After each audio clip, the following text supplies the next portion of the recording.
Good morning, everyone. Technology is great when it works, and then you got somebody like me.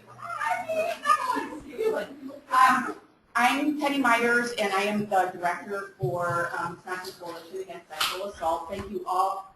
I can't hear you. I have this phobia. I hate talking to the mics. So thank you all for joining us for our annual meeting. We've had a lot of changes, good changes in 2014 that we'll be going over. And I want to start with our board, so I'm going to introduce Faye Stoughton, who is my board president.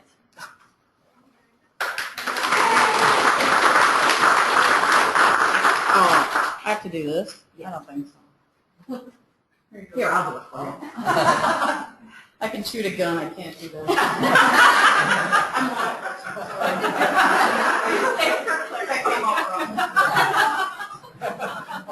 not backing today. All right, welcome. That was an intense beginning. For those of you that don't know me, I am Faye. I'm a lieutenant over at the UW Whitewater Police Department. I'm starting my 31st year of law enforcement. I'm old. You're wise. Could have retired a while ago, but Penny drug me back to the board here, so I have to stay employed for a while. So I'd just like to introduce the board in just a second, but I wanted to do two very special things to start with. I wanted to say thank you for anyone who filled out our survey about a year ago. Penny and I, you're going to hear about the survey and that kind of stuff a little bit later, but I really wanted to do a personal thank you to anybody that filled that out. It was an awesome response, so thank you for that. The other thing I wanted to do is invite you. We're having a board meeting this afternoon when we get done. We were scheduled at 4, but we may do it a little bit earlier, so we'll give you an exact start time later this afternoon, but if anybody would like to stay, even though it is snowing out, you're more than welcome to stay for the board meeting. So. All right, so for the board, we have our current board is myself, and then we have Danita Carlson. Please stand up and tell us where you're from. Wood County Health Department in Wisconsin. Okay, and please stay standing. And then we have Anna, and I never say Anna's last name right. Grizel. Yeah. I don't get the Grizel. And where are you from, Anna? I'm from the Sexual Assault Recovery Program, and we serve Rock Green and Lafayette. Also, if you're on the executive committee, or if you have a special title on the board, Danita, can you say what that is? She doesn't know. Fund development. She's our representative for our new fundraiser. Our new fundraiser. And it's so new, she didn't know. This is where our board meetings are. Anna? I'm Vice President of the board. Excellent. Okay, and then we have Micah. Micah Henning. And Micah represents Micah? I represent Micah. I work for a financial transaction processing company, so not in this industry at all, just because of anybody else. So I'm in the survivor seat. Excellent. Thank you. And then we have Tammy Schleckman. And I'm Tammy Schlickman. I'm the treasurer of the board. I also am not affiliated with an organization that is in the sexual assault arena. I do accounting work for several nonprofits in the Milwaukee area. And then we have Kim Hoffman, who's unavailable for today. She works up at the Wellness Center. Can anybody help me with how to say that? Thank you. I always get it wrong. So. And then we have Ann David. I saw it there. Hi, I'm Ann David. I'm the secretary and governance chair of the board. I work for Jewish Family Services in Milwaukee, the nonprofit social service agency. I'm not secretary of the staff. Excellent. And did you say what title you were? She said secretary. All right, and then we have Andrea Jean, and she wasn't able to make it today either because of employment purposes. And then we have Marianne. Hi, I am the member at large on the executive committee, and I'm the executive director of the Healing Center in Milwaukee. Okay. And then we have Chia Lowe, and she's unable to be with us today because of a medical situation. And Shelby Mitchell. Hi, I'm Shelby. I am a sexual assault victim advocate with Safe Haven in Shawano County, and I am on the membership committee and the all asterisk committee. Excellent. And then, last but not least, we have Lisa. Lisa Penterman. Hi everyone, I'm Lisa Penterman. I recently was accepted to the Sexual Assault Crisis Center in Appleton as a volunteer coordinator and victim advocate, and I'm on the fundraising committee. Excellent. Thank you very much. Can we have a round of applause? I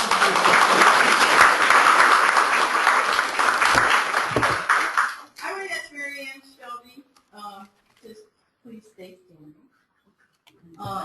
They are two members that are going off the board.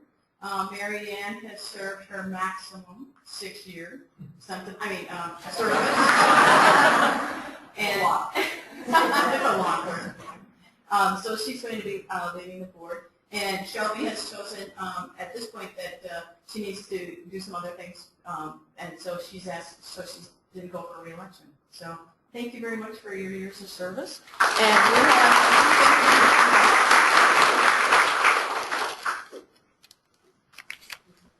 yes, Mary Ann. Oh my goodness. And Shelby, you want to come on? Sorry to get ready.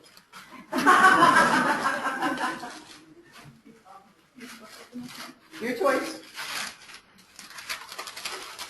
It doesn't fit. Very nice. You think that something was already written? It's okay. Very nice.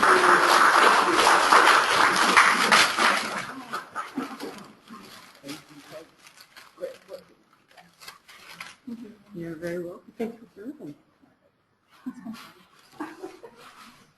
And I'd Go ahead. like to say that both of them were on the board when we were transitioning and going through some transitioning time. And Mary Ann was the president of the board at the time when we had ED changes. And I want to thank both of you for the support and sticking through this until we're on the other side where we are right now. Woo!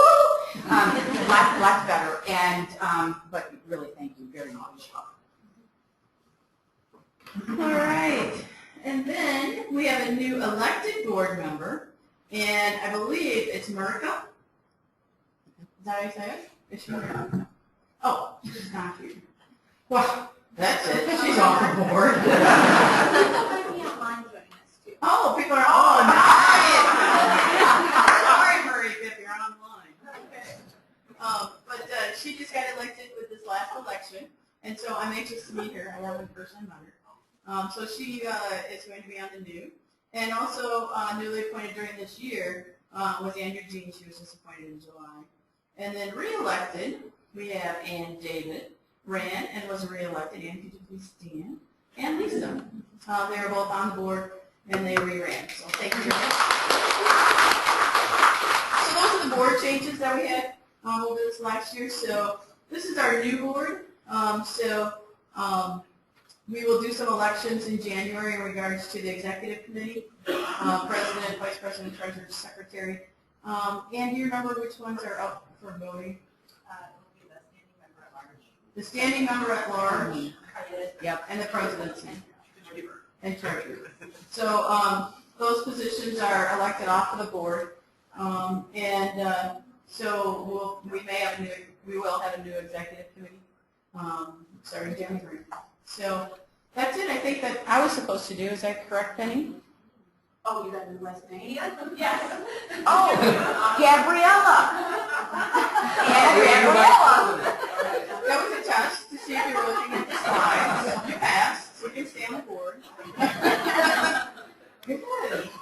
Sorry about that. You could board that. Yes, okay. Can I ask, because I don't remember that quite honestly, where's Marika from, the new elected?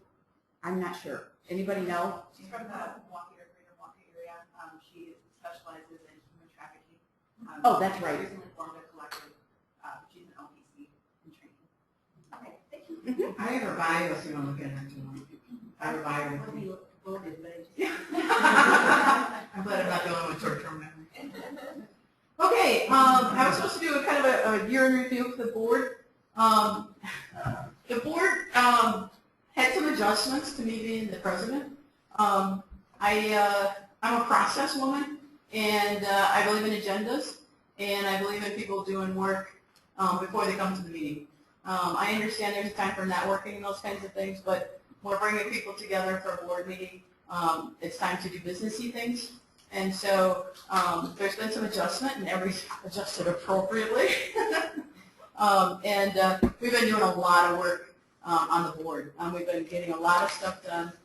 We've been doing a lot of crisis management, networking, repairing, apologizing. And I think the board is in a good place.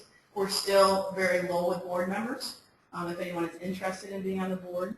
And a couple areas that we're really recruiting in our SASPs, sexual assault service providers, and also diversity. We will probably be looking for some accounting, finance, those kinds of things. And so if you know of anyone, we can have a maximum of 19 people on the board. And we have voting in the fall every year. But if we have board members during the year, we can appoint them. So that's kind of it with the board, unless you want me to say something different. Whatever. All right, then I turn it back over to Penny. Thank you for coming this morning. Okay, 2014 recap. The biggest thing is we moved out of the one off John Nolan and nasty bathrooms and cubicle world, and we are now in a beautiful space. So I really think for us to do our work and we feel good about where we're at, it's light, it's open, we can host meetings, so, and everybody comes into the space really likes it. So that's important. That was one of the goals we moved last year in December. Funding changes. We have lost probably almost $300,000 worth of funding. And it's a transition. When OJA went to DOJ, DOJ has training standards that we can't do. They have a whole department that does training. So the law enforcement grant went back to DOJ because they're doing law enforcement. The SANE grant that we had went back to DOJ, and then we had a demonstration grant for the regional technical assistance model that was extended actually another year, but as all demonstration projects, it ended. And so there was the three major funding things that we had lost. We've lost the funding. We've gained partners, I believe, in DOJ and in a collaborative working environment where we're all sitting down together, because sexual assault isn't by itself. You have to have the SANE. You have to have law enforcement. You have to have the DA. And I think their training will enhance the ability for like prosecutors, so we're talking judges, prosecutors, law enforcement, SANE. So I think it's a good thing. I really do, the collaboration. But WCASA has lost that funding. We've also, Rose came to WCASA, and she is an evaluator with us. And mine was like pre and post test and asking like 5 questions. And I thought I was like really doing good until I met Rose. And so we have, Faye said thank you for doing the survey. We have done 2 major surveys this year. One was about the regional technical assistance model and how that was going. And the other was about the board and staff, and then how you see and your connectedness to WCASA. I know it's a pain in the butt to fill those out, but we really got some great feedback from people that really is going to guide our work in going forward. And we had a change in the regional technical assistance model. We had previously for the last 4 years, it was a contractual position in the different regions.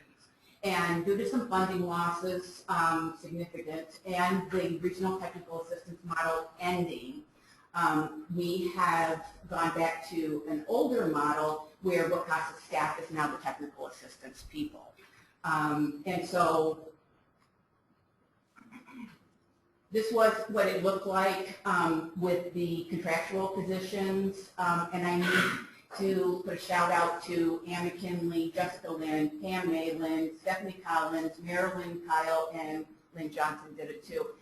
I mean, they hung in for 4 years. When we started this, I was hired to get this model up and running, and a lot of people were not connected to WCASA at the time. And they have all hung in there and done a really good job, so I've got to give them kudos for that. This is what it looks like now. Most of you probably that are in the sexual assault world have probably gotten emails from your TA provider.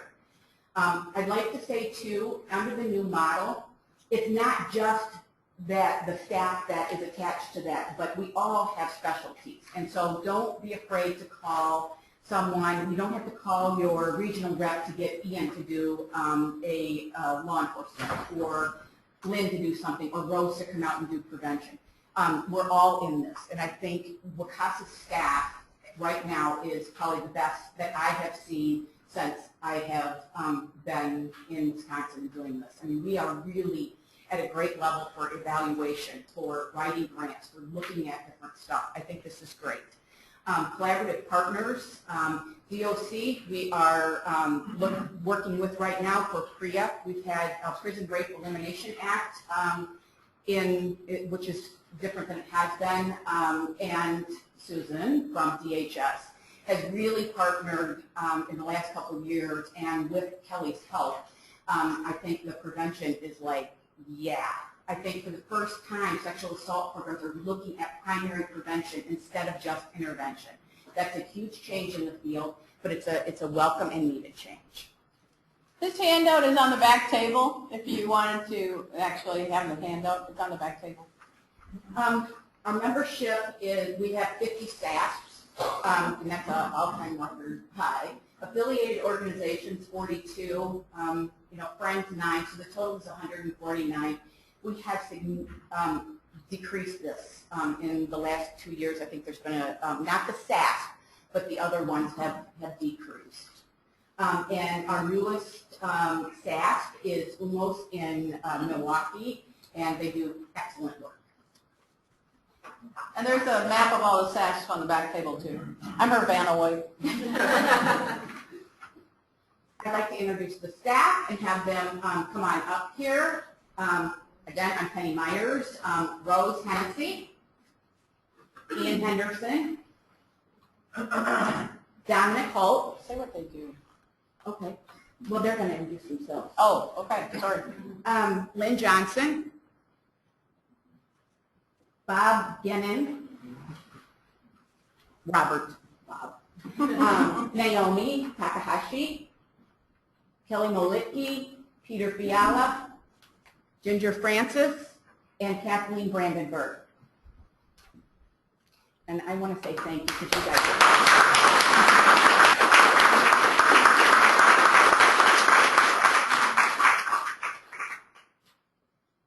I'm going to turn it over to you. Oh, okay. Are they going to say something about themselves? Yes. You want to introduce yourself? All right. As you take the As she said, my presentation. name is Rose. I do prevention and evaluation work with WCASA.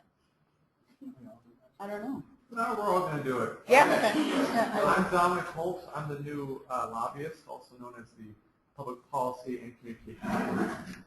Kelly, and I am Director of Prevention and Programs. Hi, I'm Ginger Francis, and I'm the SCART and CCR coordinator.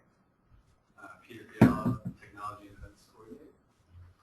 Ian Henderson, I'm the Director of Legal and System Services.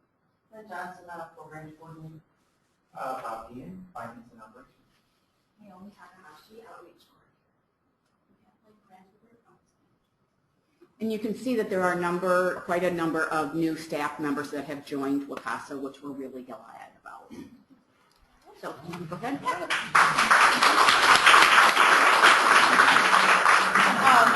This year, Penny also put together a little different structure within the office, and she has a management team too. And I just wanted to acknowledge that Kelly and Ian are part of her management team, so the three of them have a management team. So that's another new thing from this year. Yes. Okay, cool. So as we already acknowledged, we spent a lot of time really trying to take the last year to figure out where things are at and where we can go moving forward, especially using some evaluation tools.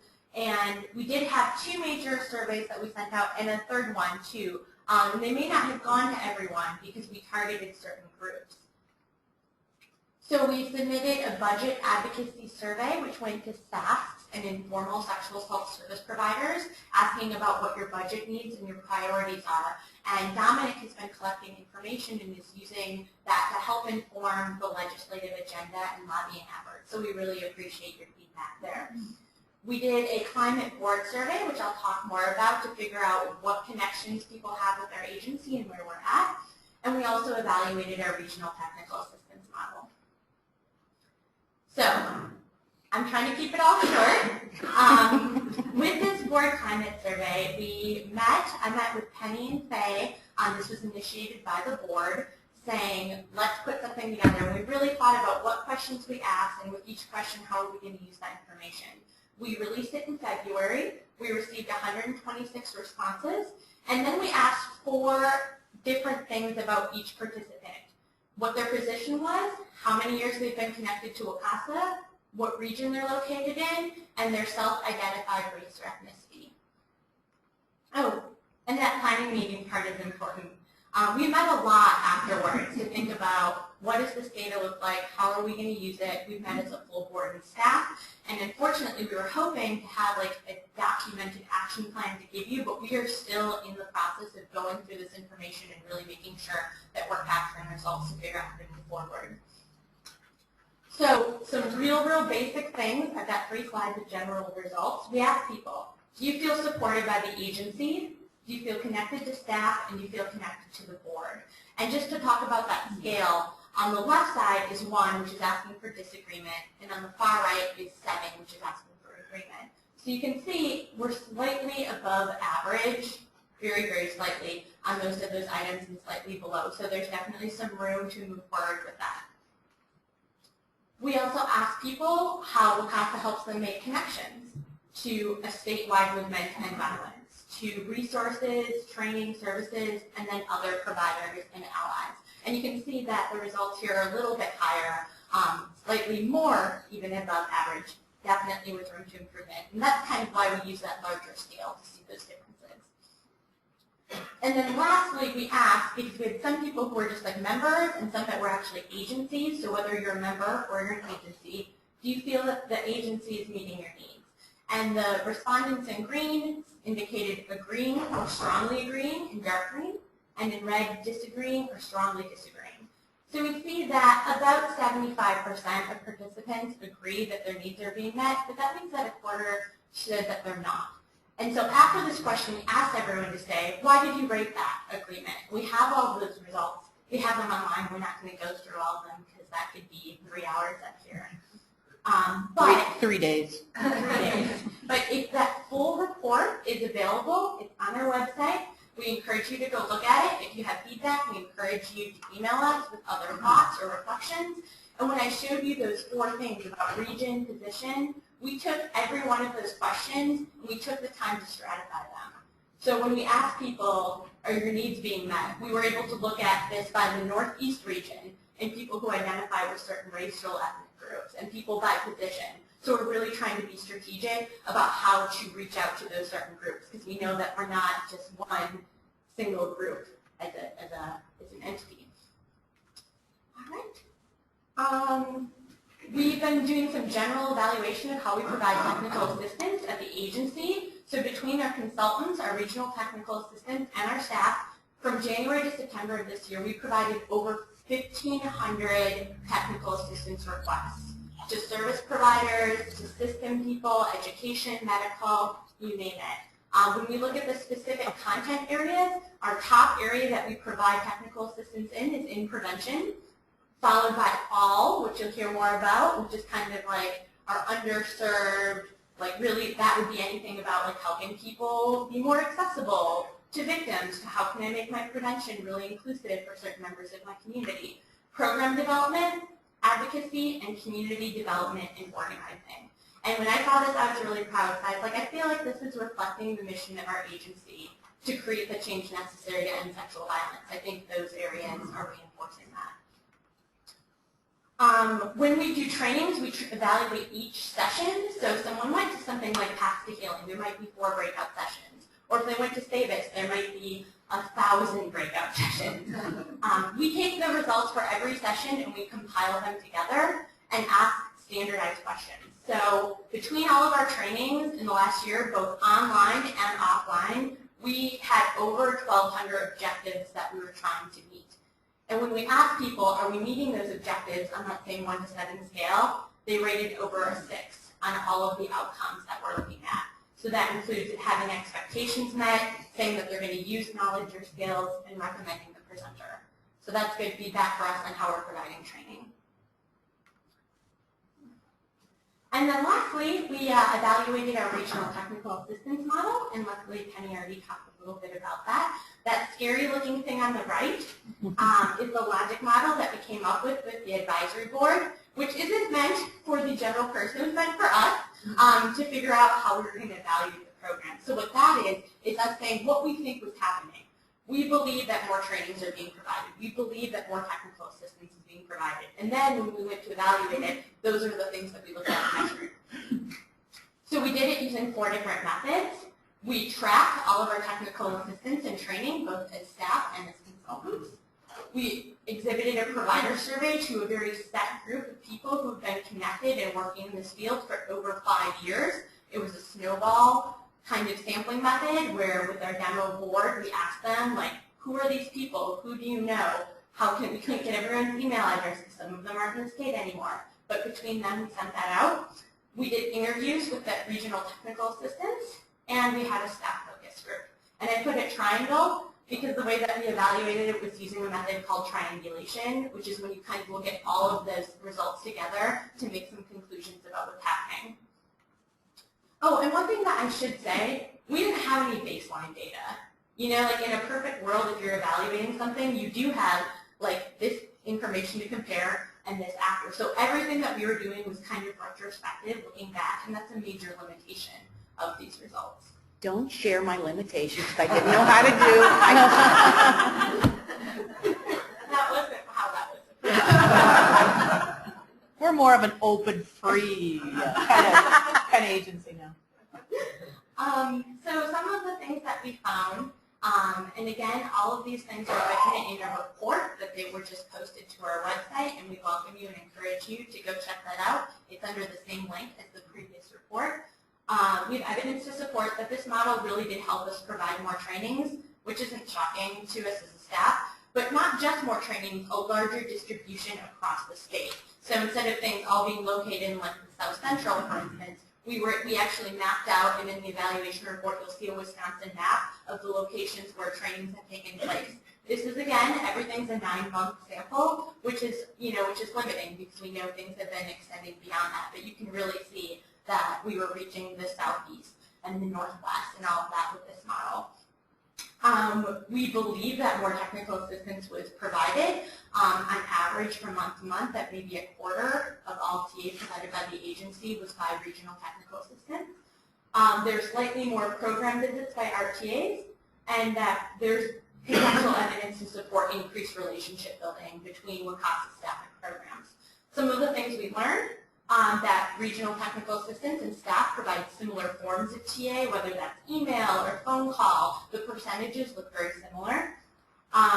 That both of us did a really great job of reaching people. In a 9-month period, 42 out of 50 staff were reached by regional technical assistants, and 46 out of 50 were reached by staff. So together, that was 49 out of 50, and since we're being more proactive, we reached out to that 50th staff the next week. So we know that we're contacting all of our programs, and that's a nice result of the evaluation. Staff may provide better distribution of TA across the state based on those results, and then there's some mixed evidence in terms of whether providers gain knowledge and understanding. Some good things, some bad things, and really just a limitation of us not having enough resources to do lots of interviews and really get good feedback from people.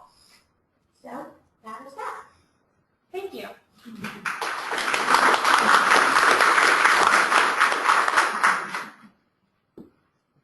I gotta click my own clip.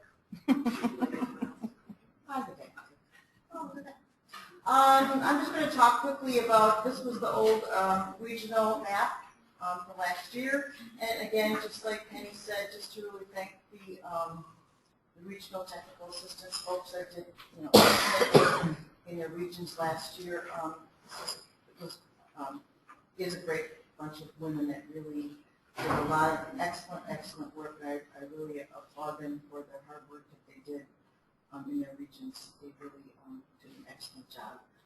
And these are just some of the trainings that they did.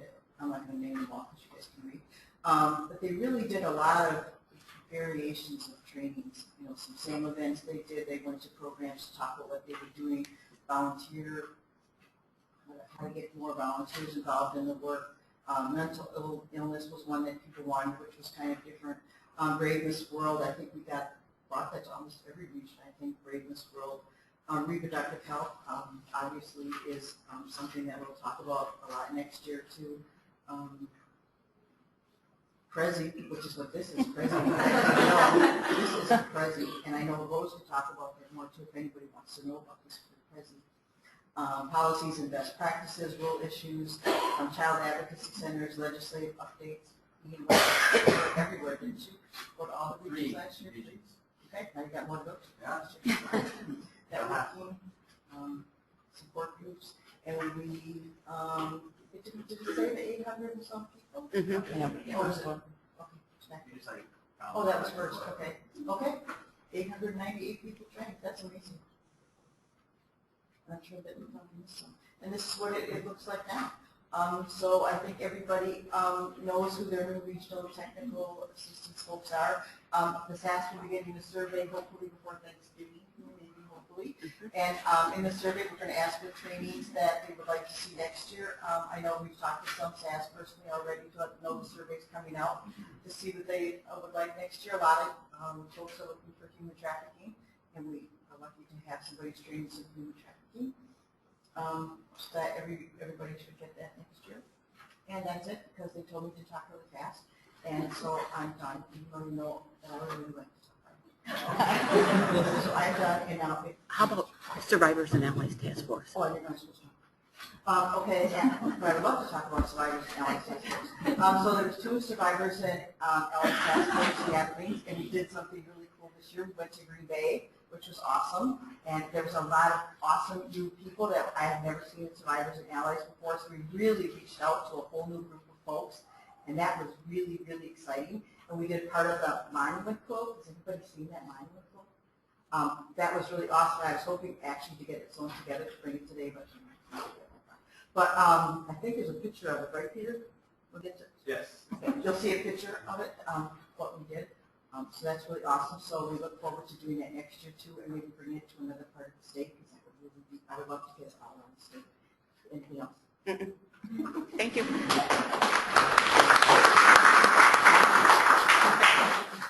Okay, all right. So I'm Naomi Takahashi, like I mentioned earlier, and I'm the outreach coordinator. And probably you're like, what is the outreach coordinator? What does she do? And actually it was formerly the underserved populations coordinator, but to sort of be more all-inclusive, we changed it to the outreach coordinator. And really what my position is to provide technical assistance and support for current SASP, so sexual assault service providers, to find ways to be more inclusive, to outreach to other communities that maybe they haven't been reaching in the past, and to brainstorm ways for them to do that.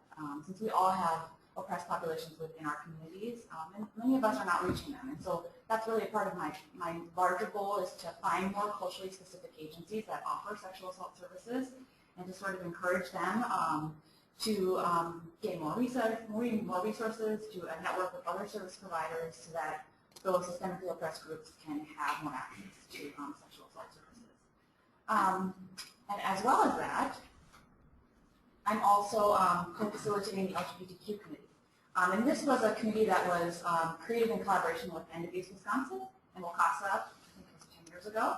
So it's been around for a while, way before I started at WCASA. But we meet quarterly, and this group is sort of made up of a very diverse collection of people that are really just interested in advocating for services for sort of marginalized communities based on gender identity, just like we say in our mission statement, gender expression and sexual orientation, who have been affected by sexual violence or other kinds of domestic and interpersonal violence. Also, which is really cool about this committee is that it's statewide, so we have representation from across the state, as well as we provide LGBTQ-based training. So many service providers in this room probably have had sort of the LGBTQ training that we offer. And the hope is to sort of elaborate on that training, to provide it to more people, to maybe increase the resources that are provided within the training. But also it's really cool because we've had such good responses from those trainings. We had 2 just last week in Milwaukee, and I was really lucky to attend one of those, and they were so widely received that they have to go back and do more. So, I mean, that's never a bad thing, that people want to have this information.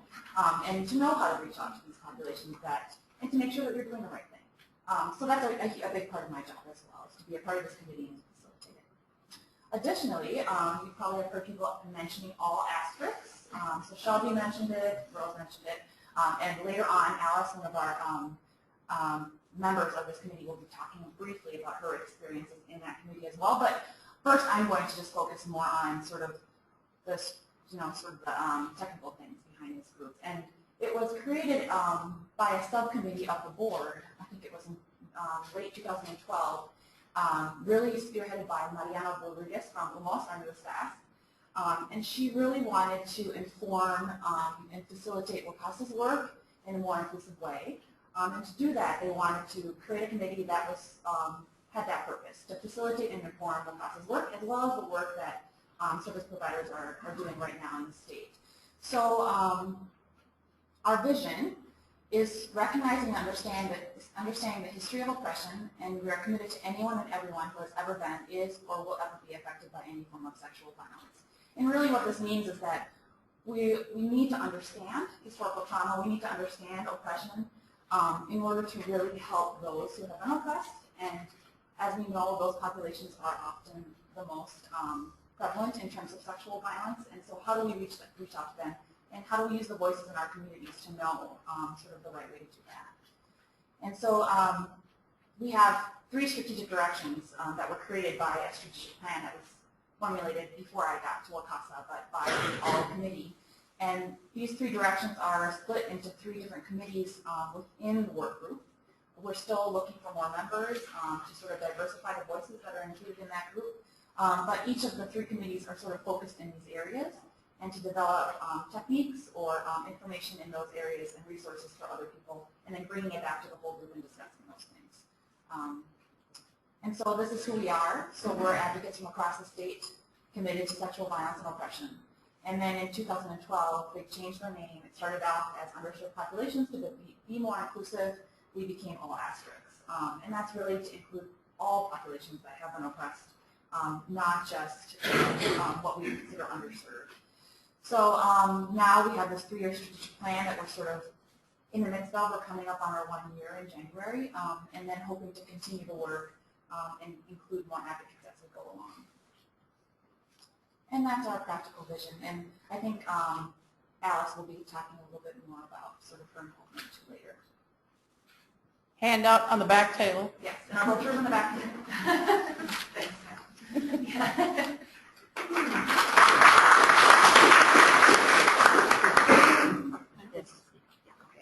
Okay, prevention. We've heard lots about prevention. I was pretty excited that prevention was #1 on our TA. It's not that I'm competitive or anything, but we'll, it helps. So here we have our state plan, which we're actually in the last year of, which is kind of interesting because I kind of started sort of at the beginning of this. So we will be updating the state plan. We'll probably be keeping the same 6 focus areas. I'm only going to focus on 3 of them. 2 of them you will hear from other staff because, again, we worked really hard to integrate our prevention work into everybody's role at the agency. So we're going to hear just from me on 3 of them, and then you'll hear about the other 2. The other one we're not supposed to technically talk about with the prevention plan. But that's a presentation, we're not going to get into that. So our funding for prevention comes from the Department of Health through the Rape Prevention and Education Program. And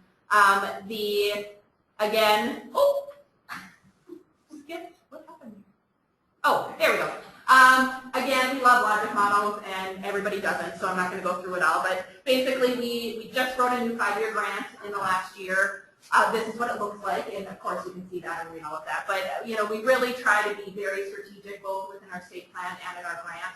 So those things are the same as the focus of our work. It's integrated into all of our staff work. So focus area number 1, data and evaluation. Rose had to leave, so I'm going to take it through this section. I'm a self-proclaimed data nerd, but not really my area of expertise. So some things that we did in the last year, evaluation really has been the focus of our RPE grant over the last year, not just as an organization, but specifically related to our prevention work. So we've done evaluation training at regional meetings. The previous year, what we talked about last year, we did an evaluation learning collaborative, so we had local programs building capacity related to evaluation. Rose really worked hard to develop an evaluation clearinghouse, which is now on our website. You should check it out, as well as really working to disseminate data. And that's one example, is an infographic related to the YRBS, the Youth Risk Behavior Survey, which talks specifically about the experiences of sexual violence of teens in Wisconsin. So that was created and disseminated to programs. Things looking forward, we're going to be looking at how we can do some state-level evaluation and what that looks like. We're looking into updating the burden of sexual violence report, which we released last year, which we shared with you, also on our website, as well as looking at the adverse childhood experiences data collection and specifically trying to get at that sexual assault data within the AIDS collection. So those are some of the things we're looking forward to. Here's just a screenshot of the evaluation clearinghouse. We've had 30,000 file downloads from the site, so we know that people are using it, which is really exciting. The way she has it set up, I think, is pretty user-friendly in terms of before you begin, plan it out, looking at indicators. So if you haven't seen it, I just encourage you to go and check that out. One specific part I want to point out is the measures database. So if you're in a community and you're wanting to measure certain things, there are already tools developed that you can access. You don't have to create your own pre and post tests or whatever it is that you're wanting to use. So if you're looking to measure gender roles in your community through your prevention work, there is 11 scales that you can look through to see if those will fit the needs of your programming. So all of those areas have measures up there, so you can access all of those on our website, which is pretty cool. All right. Another focus area is strategies, evidence-based and evidence-informed strategies. And so a big piece of this is really our clearinghouse that we have at WCASA. And I just want to give a big thank you and shout out to Kathleen, who does a ton of work to keep this section of our agency, both physically organized. There she is, Kathleen. She does a great job of keeping all of these resources organized, keeps on track of what's going out and what's coming back in.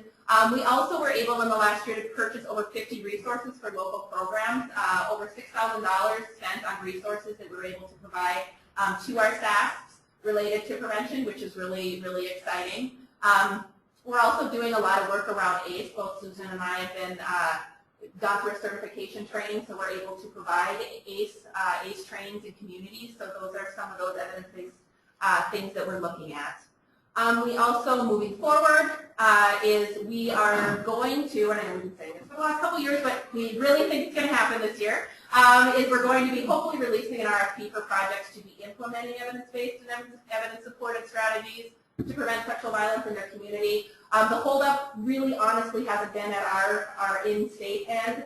It's been at the CDC level. So we're really looking forward to blaming it on Ebola. Oh, Ebola. We're going to get it'll probably be delayed more now because of Ebola. Yeah. So we really are working hard with our national TA provider to make this happen, and we are really committed to getting money into local communities to start implementing some evidence-based strategies. We are also in the process of updating our prevention and education manual, and Molly Zemke has been helping us with that, which has been really great. So watch for this to come out hopefully by the end of the year. But it's that a lot of people have still been using it. It's an old resource from WCASA, so we've just been looking at updating it and adding newer resources and research. Infrastructure, I think this is a bulk of what we do is really working at state level to build prevention infrastructure. So we've done regional meetings, we've hosted statewide conference calls, really engaging people from across the state on the topic of prevention. We are doing a lot of work with YouTube and, collecting those resources and making those available for everyone. So we have a lot of statewide committees that we sit on, both looking at sexual assault specifically, but also things that intersect with sexual assault, child maltreatment, child abuse, different things like that, poverty, all sorts of issues intersecting with sexual violence. We're looking forward to doing some work with and domestic abuse related to prevention. So we're going to be hosting some prevention calls in that area. We used to do those previously, and we're excited to start doing those again, as well as doing that in regional meetings as well, prevention topics. And like I said, we're going to be updating our state plan.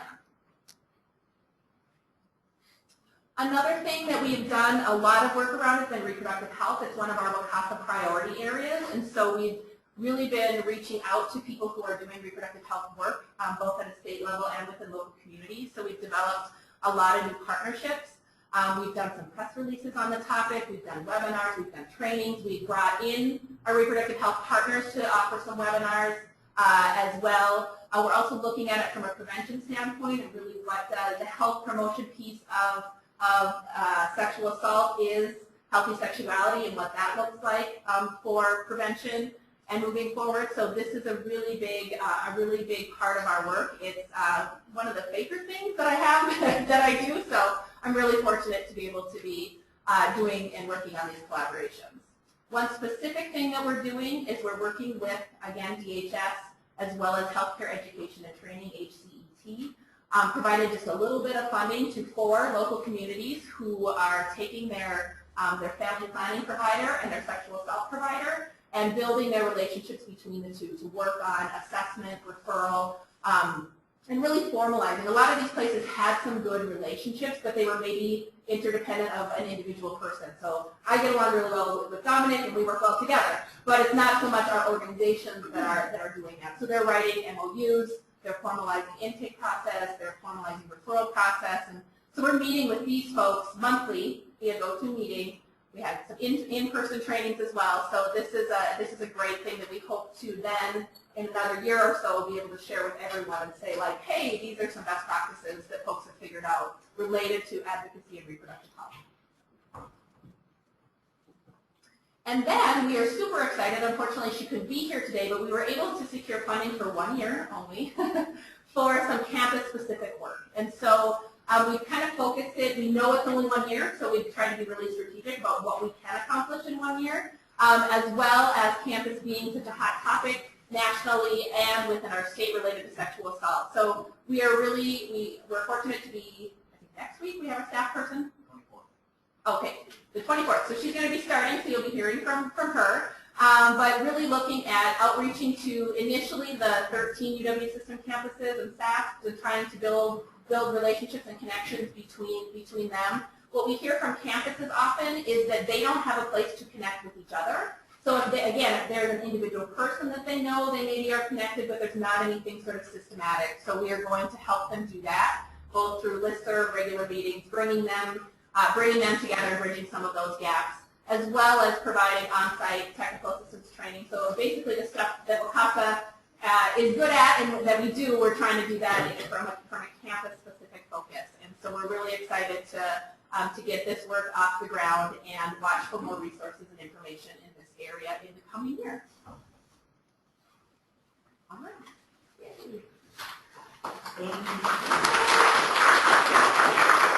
Kelly, can you answer a question quick? In regards to the campuses, is it also going to bring the community that the campus is in, coordinating it with the university? Yeah, so I think it's a combination of taking, working with the staff, whoever the provider is, and the campus, and again, some places that works really well. Some staff have somebody on, like, housed within the campus, but some don't. So those relationships are literally all over the map. I mean, obviously, with you being involved with WCASA, like the relationships at Whitewater are going to be different, and that's what we keep hearing from folks, is that it's all over the place. So we just want to be supporting our staff and how they're reaching out to campuses, as well as encouraging it through the UW system angle to help them sort of encourage campuses to do the same. So, yeah. And part of that came out of the White House for Not Alone, for the campuses to work with community providers. This is going to put more stress on the sexual assault service providers around the state. is because here's one more thing. We've got the Prison Rape Elimination Act that is putting some stress on already stressed out sexual assault service providers. And the campus work is really about, that came out from Biden, is about the community providers working with the campuses to do this. So it came at a good time for that and for the availability of extra funds to do this. And we've got to figure out how to sustain that. So the plan to do that is the community and the college would work together so that we can then pull out. We won't have that person. Maybe we'll find more money. But so I just, you know, we need to be aware of that too. Sorry, Ginger. Sorry. Good morning, everyone. My name is Ginger, and I'm the START and CCR coordinator. And I just want to take a minute and talk a little bit about START and CCR work. START is the Sexual Assault Response Team, and CCR is Coordinated Community Response. And so when I talk about START and CCR, that's what that means. My position in particular was previously housed at the Department of Justice. And so I came to the coalition in March of this year. And at that time, the position has transitioned to the coalition. So I'm really excited to be here to be a part of this work. And so since I've been here now for about, I'm in my 9th month now with the coalition, I kind of understand my work in 3 separate areas. So I'm working at the state level and providing opportunities for training and for networking for counties across the state. And then I'm also working at the local level and going and meeting all of the different programs who are doing sexual assault work, and particularly all of the different systems that are interfacing with survivors of sexual violence as well. And then, so I do work at the state level, at the local level, and then the third part of my job is really creating accessible resources for counties who are doing multidisciplinary work. And so really focusing in on how our systems, you know, including law enforcement, including medical and forensic personnel, prosecutors, campuses, advocates, how are they all coming together and doing work in a meaningful way, in a collaborative way, in supporting those survivors as they move through the justice system and as they move, you know, in their own journeys of healing and recovery. And so I just wanted to take a moment to highlight some of the initiatives that I've been working on, one of which is offering statewide START meetings. And in the past year, we've been able to offer 2 of these meetings. And my intention is to continue to offer these opportunities on a quarterly basis and have the meeting location rotate from region to region throughout the year. And so we've done 2 so far, and they've been really successful. We've gotten a lot of really positive feedback. And what I'm hearing is that counties are wanting that space and that time to come together, see what other counties are doing, have opportunities to network, and really learn some new key best practices that are going on throughout the state and nationally. And then CCR networking events, this is a rather new initiative that I've partnered with Sarah Paul at End Domestic Abuse Wisconsin, and she's my counterpart there who's doing coordinated community responses in the domestic violence world. And you know, one of the things that we wanted to really model was how can we do meaningful dual work, because so many of our advocacy organizations are dually focused, where they're providing support services to both domestic violence survivors as well as sexual assault survivors. And so Sarah and I are really coming together and trying to model collectively at the state level how we can actually do meaningful sexual assault and domestic violence work together. And so we started offering CCR networking events, and so far we just did one last week, and it was really successful. And we're doing the second one up in Wausau next week on Thursday. So we're really excited about that. And we're also, in partnership with the networking events, we're trying to do now program visits as well, where we're going to be traveling across the state and talking with all the different dually focused organizations in ways that we can be supporting that work at the state level. A third initiative that I wanted to just highlight for a moment is a key partnership that's been developed with the Department of Justice, WCASA, and End Domestic Abuse. And it's the VAWA Staff START and CCR Team Competitive Grant. And that is a grant opportunity that comes from the Department of Justice that allows counties to apply for a consultant to come in for 1 year to help facilitate either START work or CCR work in their communities. And so this is a really exciting opportunity where DOJ, myself, and domestic abuse, where we get to collaborate with some really key leading experts in this field who are coming in. There's 5 communities who were awarded this grant. The grant's already up and running and taking place.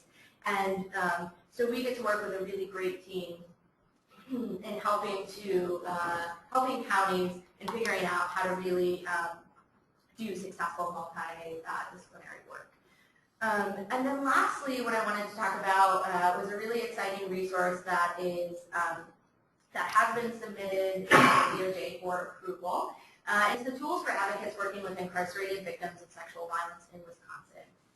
Just Detention International is a national advocacy organization that does a lot of work regarding advocacy work to survivors of sexual violence, and so they put together a really great national resource. And one of the things that we wanted to do was really create a Wisconsin-specific tool for advocates, because what we're starting to see now is more and more counties who are doing PREA work and where the community-based advocates are going in and providing support services to incarcerated victims who have experienced sexual violence. And so we're really excited for that document to move through the approval process, and so stay tuned for the unveiling of that. And I'll just end with, I wanted to do a county spotlight. And so as I had said before, coming in March, I've kind of come in mid-grant cycle, and in this position previously housed at Department of Justice, and now at the Coalition, I came in sort of mid-cycle to some key priority areas, one of which is in Fond du Lac, under the Grants to Encourage Arrest Award. A pre-SART subcommittee was created, and this was a subcommittee of the larger county-based SART team. And this was an initiative that is particularly coming together to address sexual violence within a correctional institution in Fond du Lac. It's called Tachita Correctional Institution. It's an all-women's, medium to max security prison. And it's the second group of its kind in Wisconsin, and the group is really formed to provide opportunities for collaboration, relationship building, training, education, and accountability among and between professionals responding to PREA cases. And so I've had the opportunity to serve as facilitator for this group, and they've done a lot of really great work as a result. And they just recently had a public signing ceremony of their Memorandum of Understanding in August, which was a really great celebration of the 7 key partners who are part of this subcommittee, who have really come together and are working hard to address sexual violence. And so we're hoping to utilize the Memorandum of Understanding and the protocols that they've developed, and using that as a state-level tool to then take around to other counties who are going to begin doing PREA work.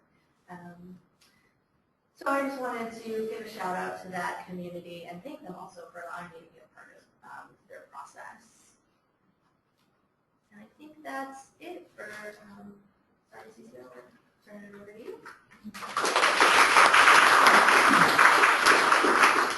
How are you doing at temperature? Warm, cold? Cold. Thank you. Just thought I'd ask. Yeah. Thanks. We're not going to do anything about it. But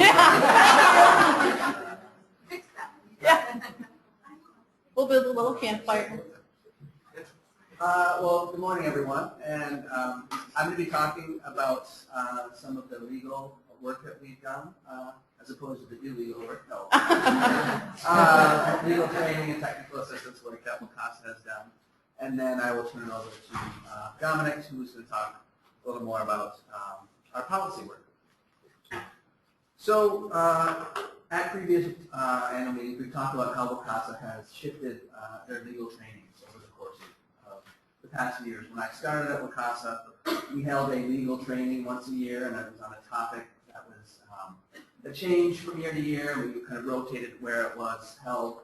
And a few years ago, we shifted that model to do more training in response to specific requests, or to host trainings that we felt were important for communities and for programs across the state. And I think that flexibility has allowed us to respond to training requests on demand, as well as to shift the training needs and priorities based on current issues that we are seeing coming down, either it's confidentiality with federal VAWA provisions. And I think it's just been a really nice way to just the legal trainings. And so this year, as we mentioned, you heard from Lynn talking about the regional meetings. I was able to get out to 3 of the regions this year and do a more advanced legal training that will be provided at our basic sexual assault victim advocacy school, where we do some of those core legal concepts, but being able to get out to the regions allows us to kind of delve into some of those topics on a more advanced level.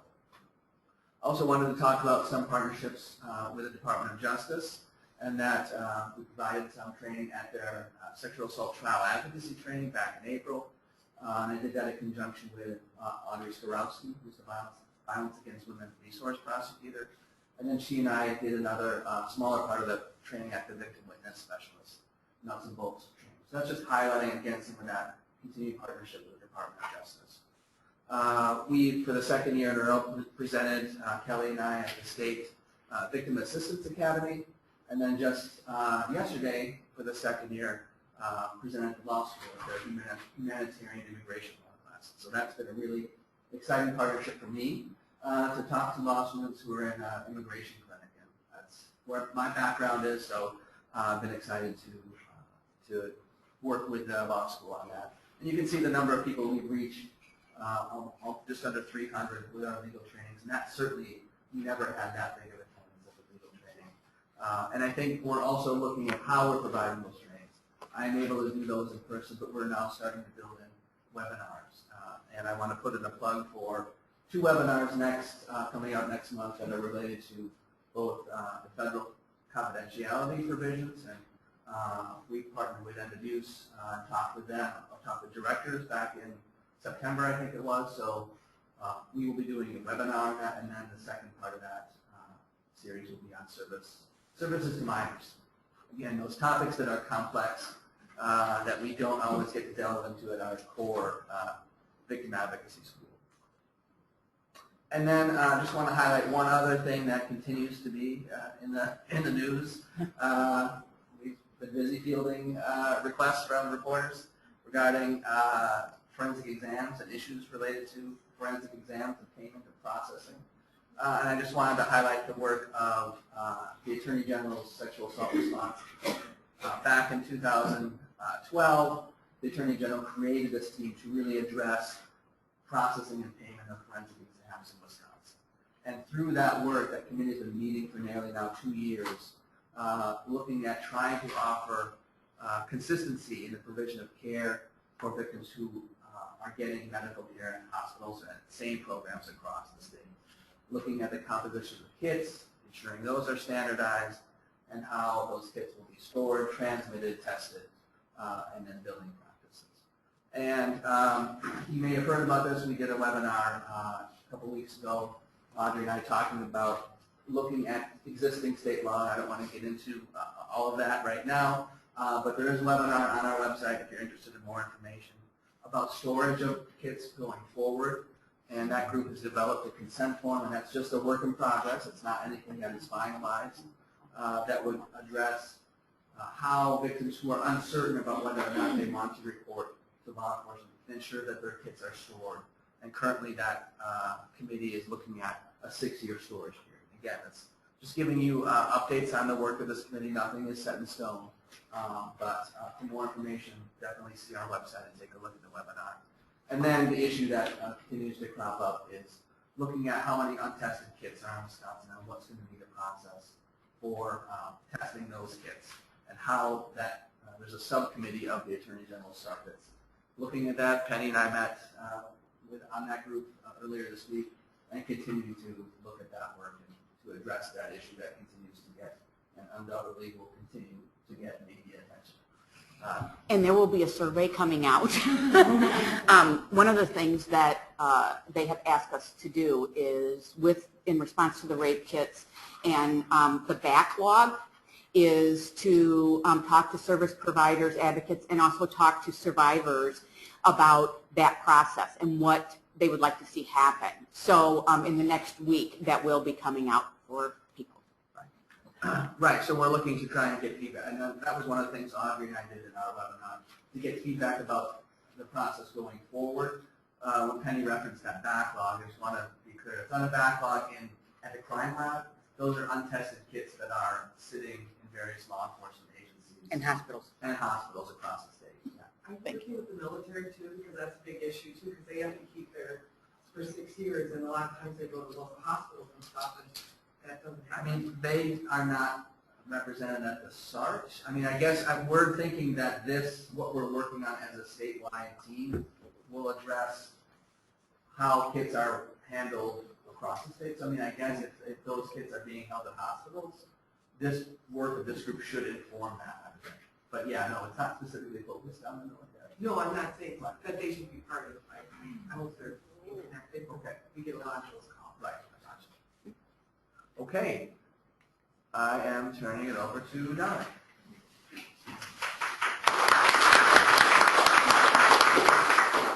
Everyone's favorite topic, of course, is public policy. I know you all have been really waiting for this. So basically, just to give you a little glimpse, we have put together a new members-based public policy advisory committee to help kind of give us input as to, what should we be working on? And I'm here now in almost my third month, barely. So, we're really trying to hit the road running, or hit the ground running. And one way to do that is to really kind of figure out, what should we be doing?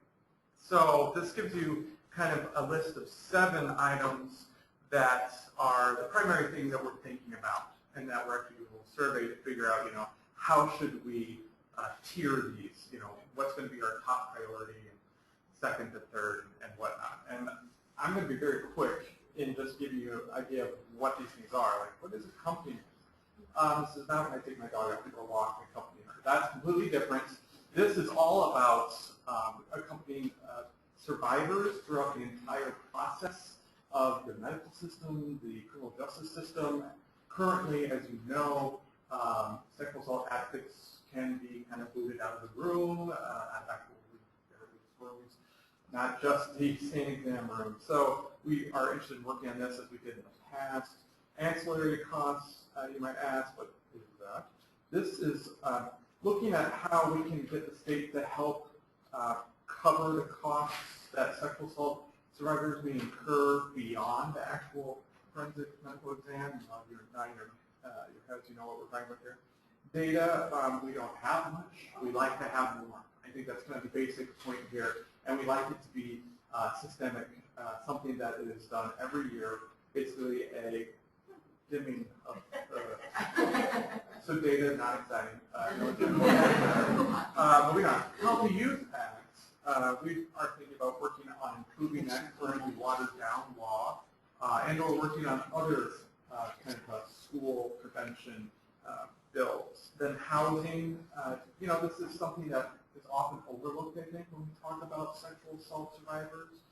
We like to think about advocating to loosen the proof requirements in housing law so that someone can basically get out of their lease much more easily than they currently can for a variety of reasons. Reproductive health, I think we've heard that before in this presentation, basically considering how we might, and they're both right, advocate for changes in law in which survivors must report their sexual assault to law enforcement or to skip the currently required ultrasound and 24-hour waiting period before having an abortion. And then lastly, something that you all are familiar with, funding money for sexual assault victim services. That's kind of the perennial issue. Let's see how this, I love it. Next, my dual role is as the communications coordinator. And the reason for that is because public policy and communications are intimately related. In fact, many of the half a dozen calls we've had over the last 24 hours really been about public policy. And so it makes sense to have one human handle, and that human would be me. And I'm very excited about being that human. So I always say that strategic communications is kind of the keystone of everything an organization does, or at least it should be. In fact, we are in the development phase of a new StratCom plan.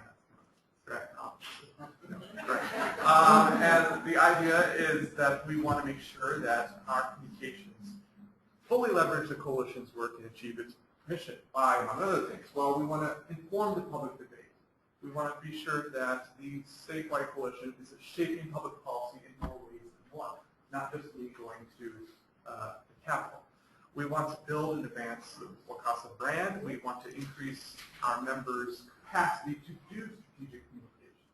So that's another focus of that work.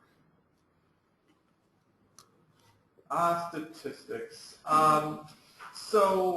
And again, Rose in absentia, she is fantastic, and much of these numbers came from her excellent work in compiling, but also in YouTube. I mean, for the love of God and small children, look at the huge increase in our YouTube views over the last year, November to November. 905%. It's massive. It frightens me just a little bit. Basically, the reason why this is so big is because we put so much on YouTube, and not just throwing things on it. We've been strategic in, and that's really the word today, been strategic in what we place up on our YouTube channel that people can therefore download and use. We know, for instance, that prevention educators, when they travel throughout the state, they often will use things from our YouTube channel to show, what does gender look like in the media, or other things that they are using in their prevention work. We also put all of our webinars out there. It's fantastic.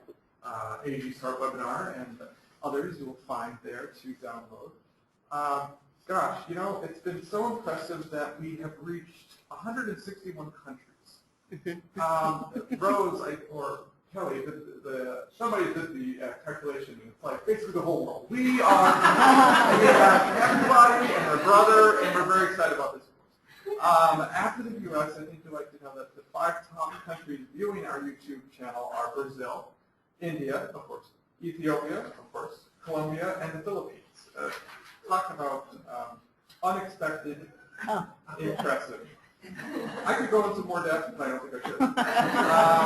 And of course, you see Facebook, we're really kicking butt there, as well as with Twitter and our newsletter. 3,261 total views in the last year. Sorry, just kidding, say I love these things. Then our website, also a wonderful, wonderful tool. Mike is going to talk a little bit, there you are, about new website extravaganza, because we can do even more moving forward. Ironically, our total files downloaded just amazingly, 121,000. It's hard to really believe. I don't think we're lying. I think we're being true. So anyway, I think that pretty much gives you a pretty good view of that. And then I've been told that I have to show this slide no matter what. Yes. Competition. Competition. I think we've already covered that. I was competitive. So Yes, this is Kelly. No. The 10 most active files that are being downloaded or have been downloaded over the last year, November and November. Number 1 is writing smart objectives. This is with regard to evaluation and planning and all sorts of things. Kelly's about to explode. Here, but she's bubbling with excitement. How many of those did you download? Yeah. Kelly's just saying a lot of things downloading. 5 times a day. Prosecutor's Sexual Self-Reference Book, number 2. So that's fantastic. All right. I think that's it. Yes, it is finances. See, even We're gonna take a 5-minute break. We're gonna take a 5-minute break, and then we'll come back. Yeah. All right, you guys start coming back to your seats. And then we'll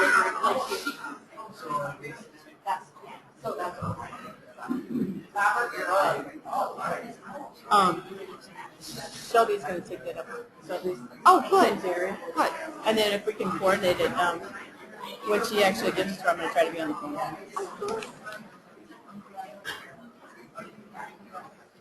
Are you warm enough? Cool enough?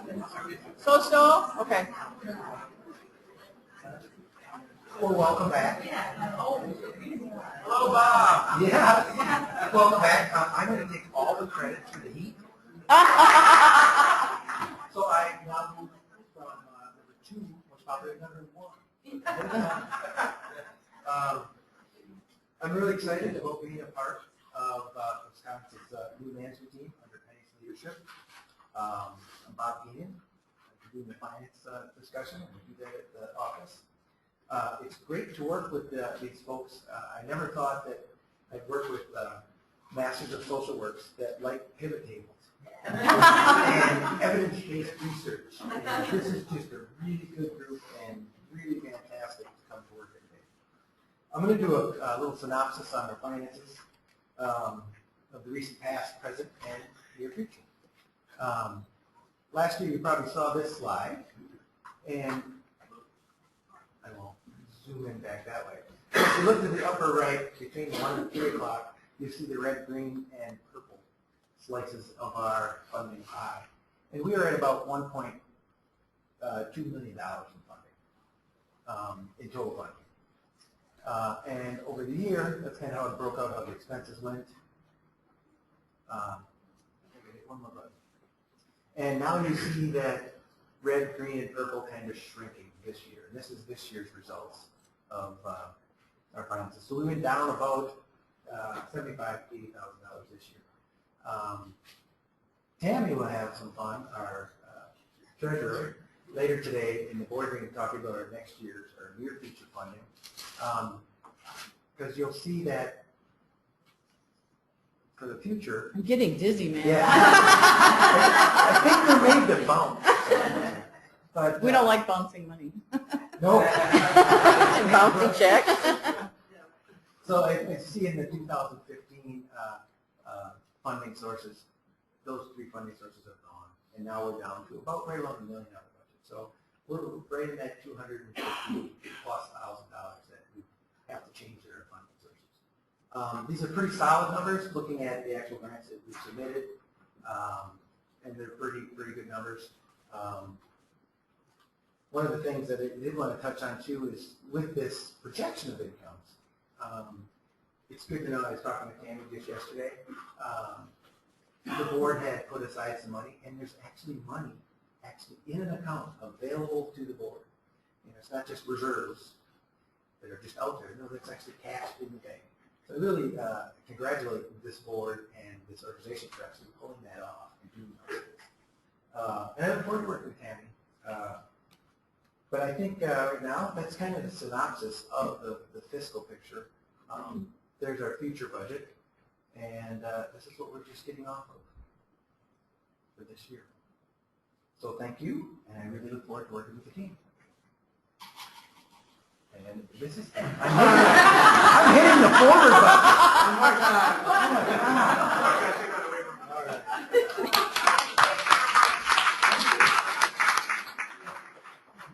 I'm gonna have to start bringing my taser, man.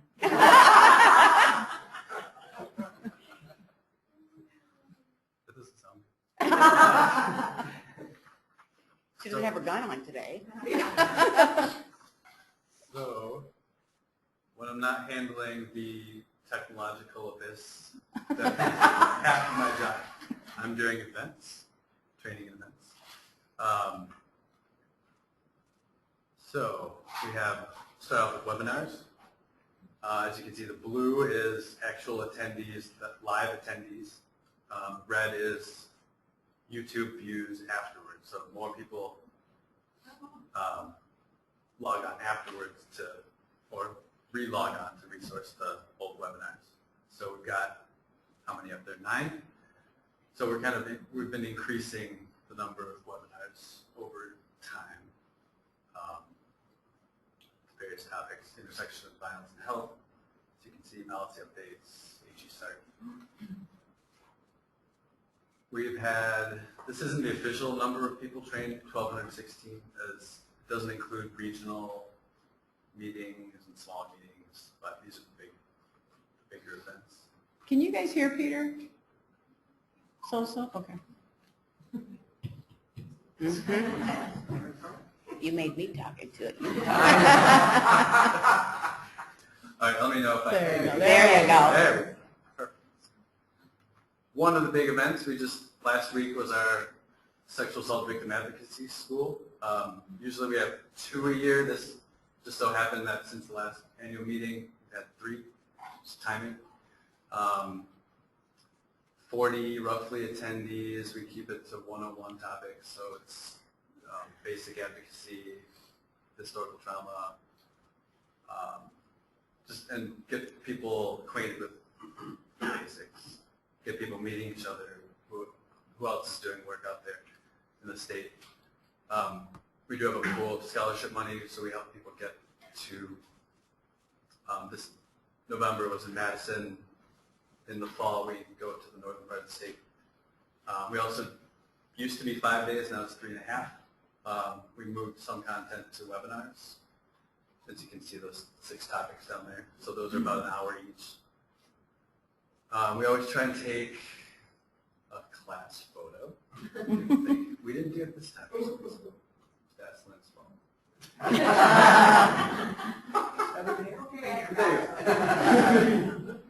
We do a serious one and a silly one. So people have fun as well as learn. We've got a lot of collaborations. We collaborate with Domestic Abuse Wisconsin quite a bit, and AIAA. The newest building networks, as Kelly talked about, HCET and DHS. We've had 2 film showings this year. The last one was Iron Jawed Angels. Kind of can see that picture in the bottom is our office. It's about a space a little bit smaller than this. So we can probably fit up to 100 people. So next film showing is going to be sold out. We also collaborated with the university and showed Great Miss World, like Lynn talked about. That was the South Central showing, I guess, South Central regional showing. Survivors in Eyes, Voice of Courage Rap on the Capitol. Last year it was all one big day, 3 events, 4 events if you include the flash mob at the end. You can see Callan Hardy down at the bottom kind of was our main unifying speaker throughout the day. That's our bigger Survivors and Allies events. We had about 100 people. And then you can see right in front of the Capitol, this giant flash mob. It's kind of an exciting thing. I was right next to the speaker, and it was louder than any rock concert ever. So we really showed Madison. And there's the quilt. There's the quilt in the corner. There'll be a bigger picture at the slideshow that we've got for members, member slideshow during lunch.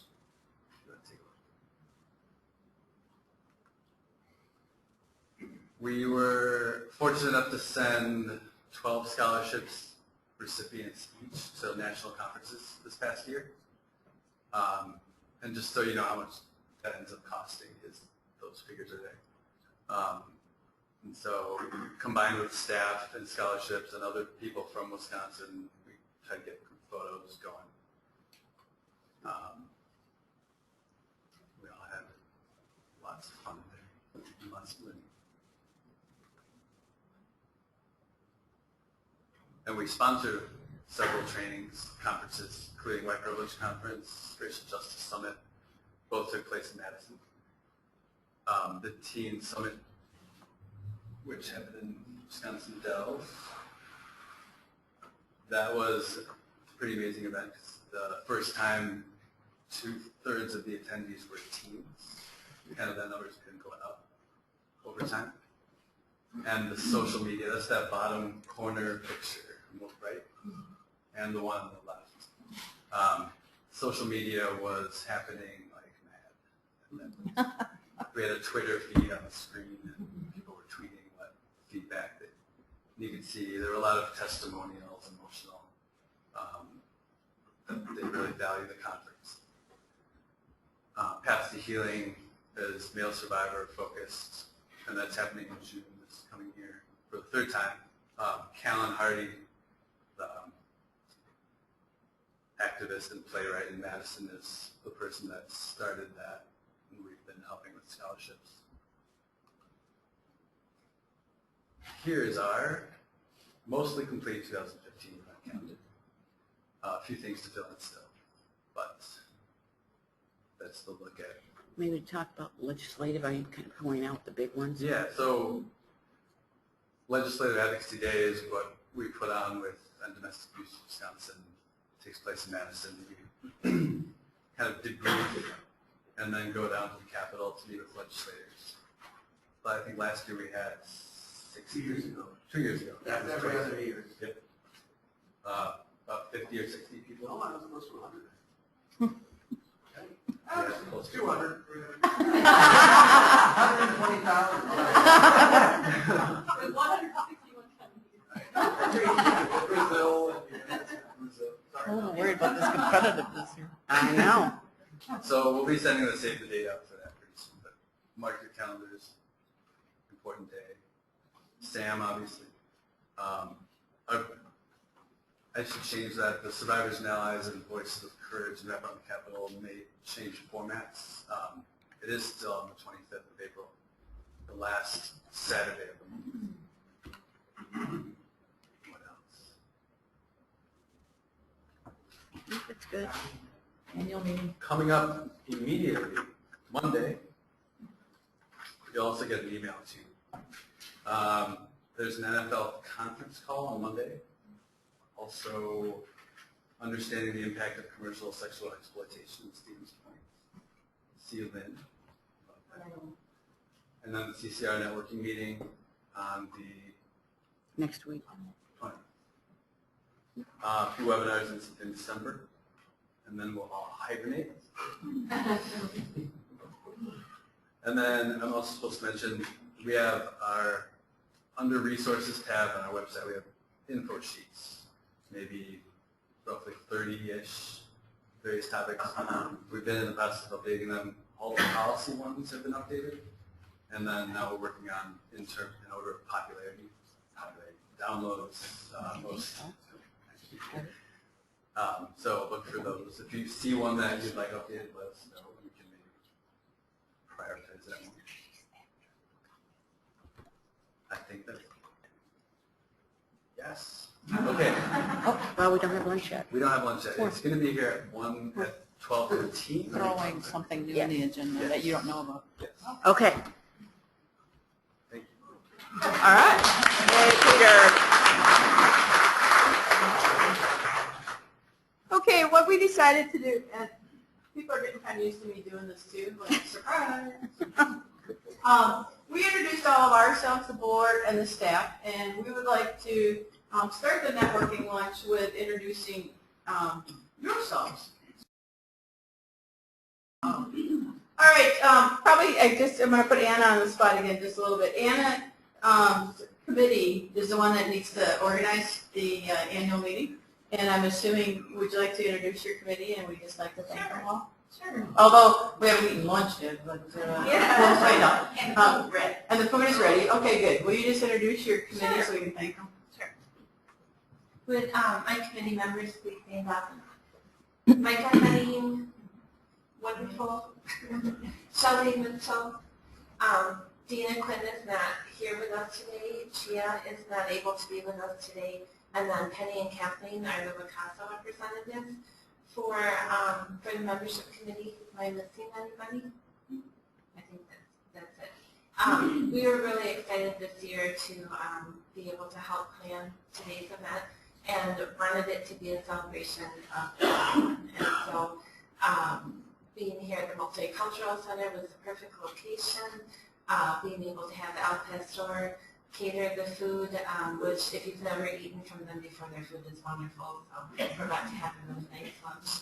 And because of all this talk about candy, we did make sure that the board members brought sweets for everyone afterwards. So there's not candy bars, but there's plenty of sweets.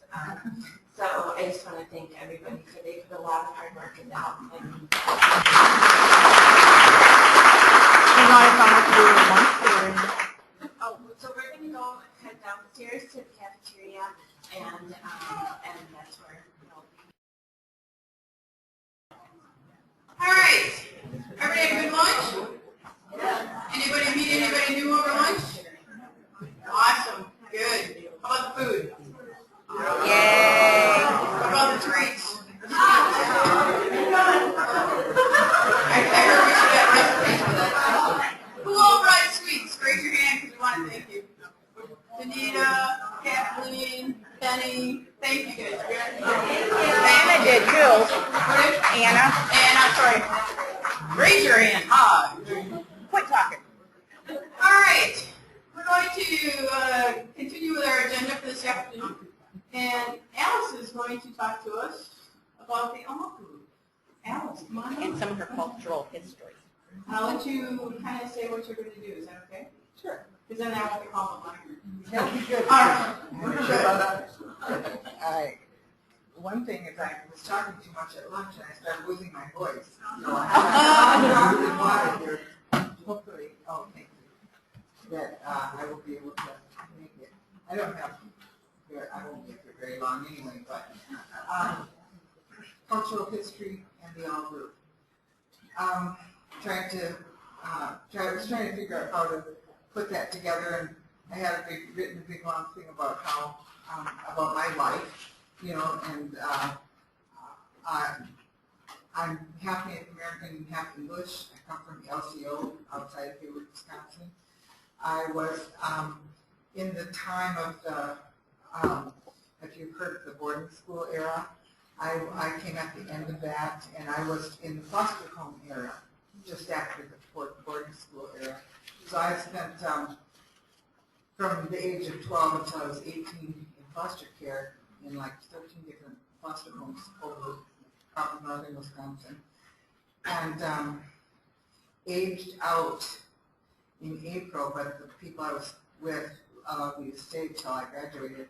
So I did graduate from high school, and yeah, and then came to Milwaukee to try to find my mother and my siblings. I'm the oldest of 11, and my mother, who was a DV, sexual assault, and if you can think of victim, managed to take all of her kids and leave, and she's still alive today.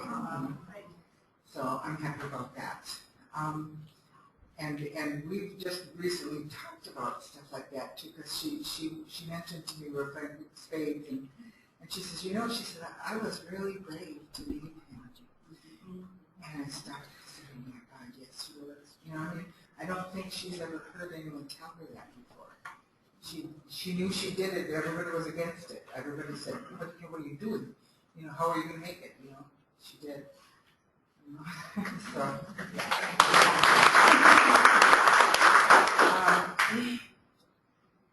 I aged out, like I said, graduated from high school, and I don't really know what happened that summer following that. I can't recall it. And I ended up, did find my mother, and in Milwaukee. I got off the bus station on 4th and Jefferson, 4th and, yeah.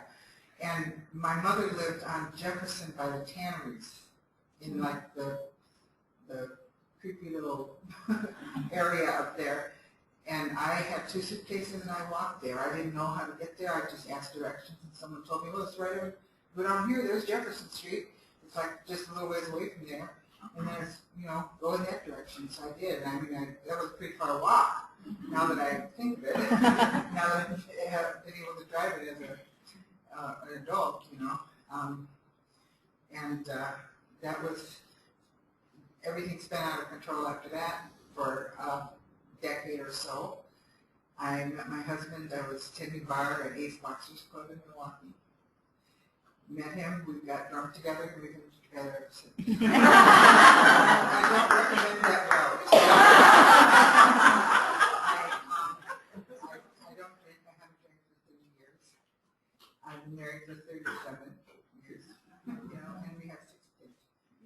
I became a midwife, and when I had my first child, my childbirth changed my life. You know, my husband helped me a lot before that, because he was a pretty nice guy and pretty, you know, was raised real well, you know, and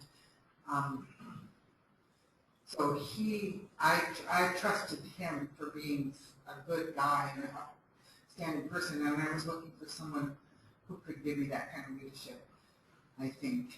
And as it turns out, we ended up having to help each other, because it wasn't as it appeared either. And with my childbirth changing my life, like I said, I had found a midwife who gave me a special kind of companionship and accompaniment that I needed during that time. And I began just learning about midwifery, and I became a midwife. For 27 years, I helped over 750 babies get born.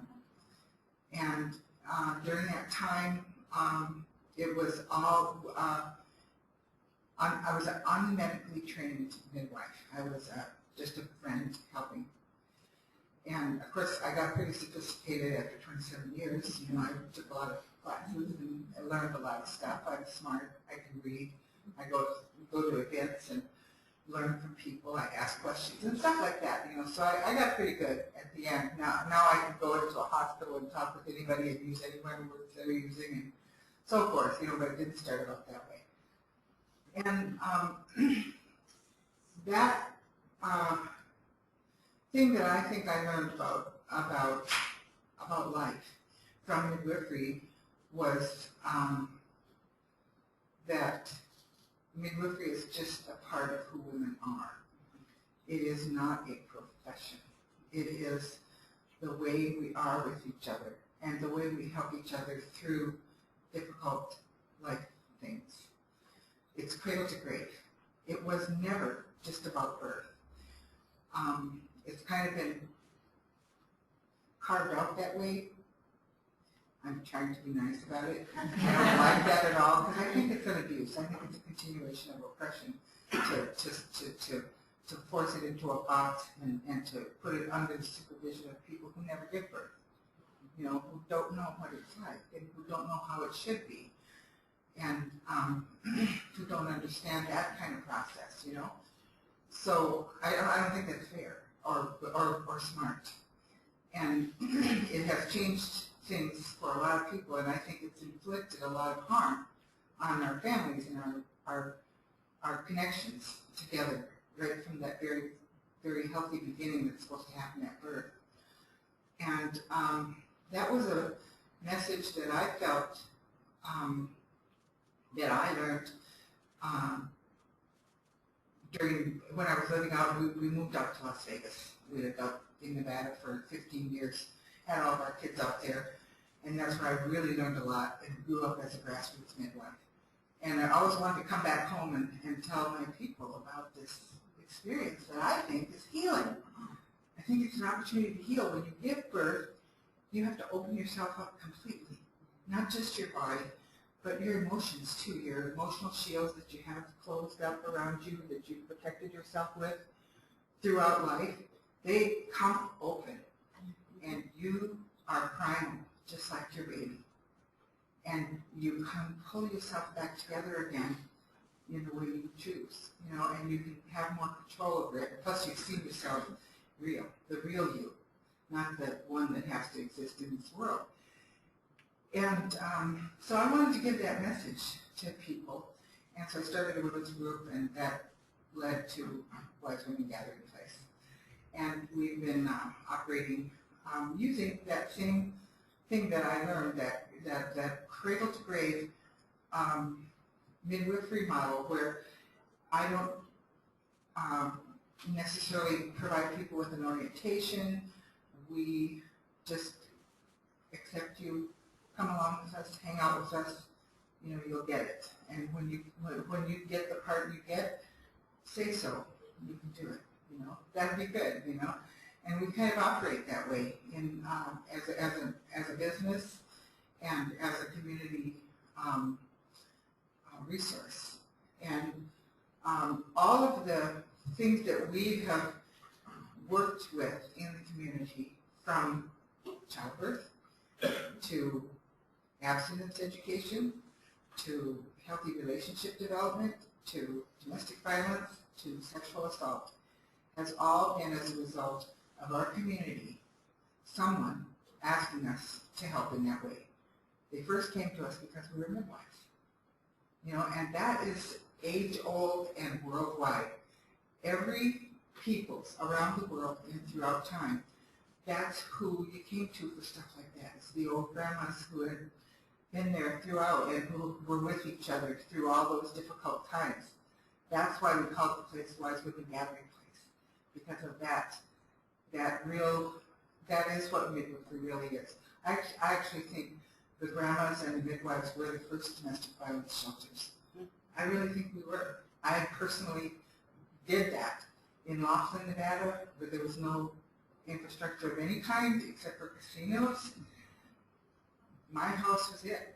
We had 3 families living with us at one time, sometimes. I had one family who, the woman had to flee. She had 10 children, you know, and I was almost going to start, it's a good thing we moved back to Wisconsin because I was almost going to start a large family coalition because she couldn't find a place to rent because she had 10 kids.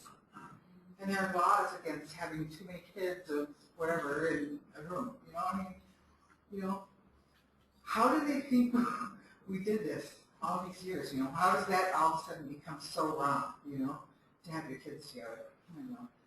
But, okay, so that's the culture part, I guess. And I was, I don't know how I got to be part of the all group, but it seems natural that I would be.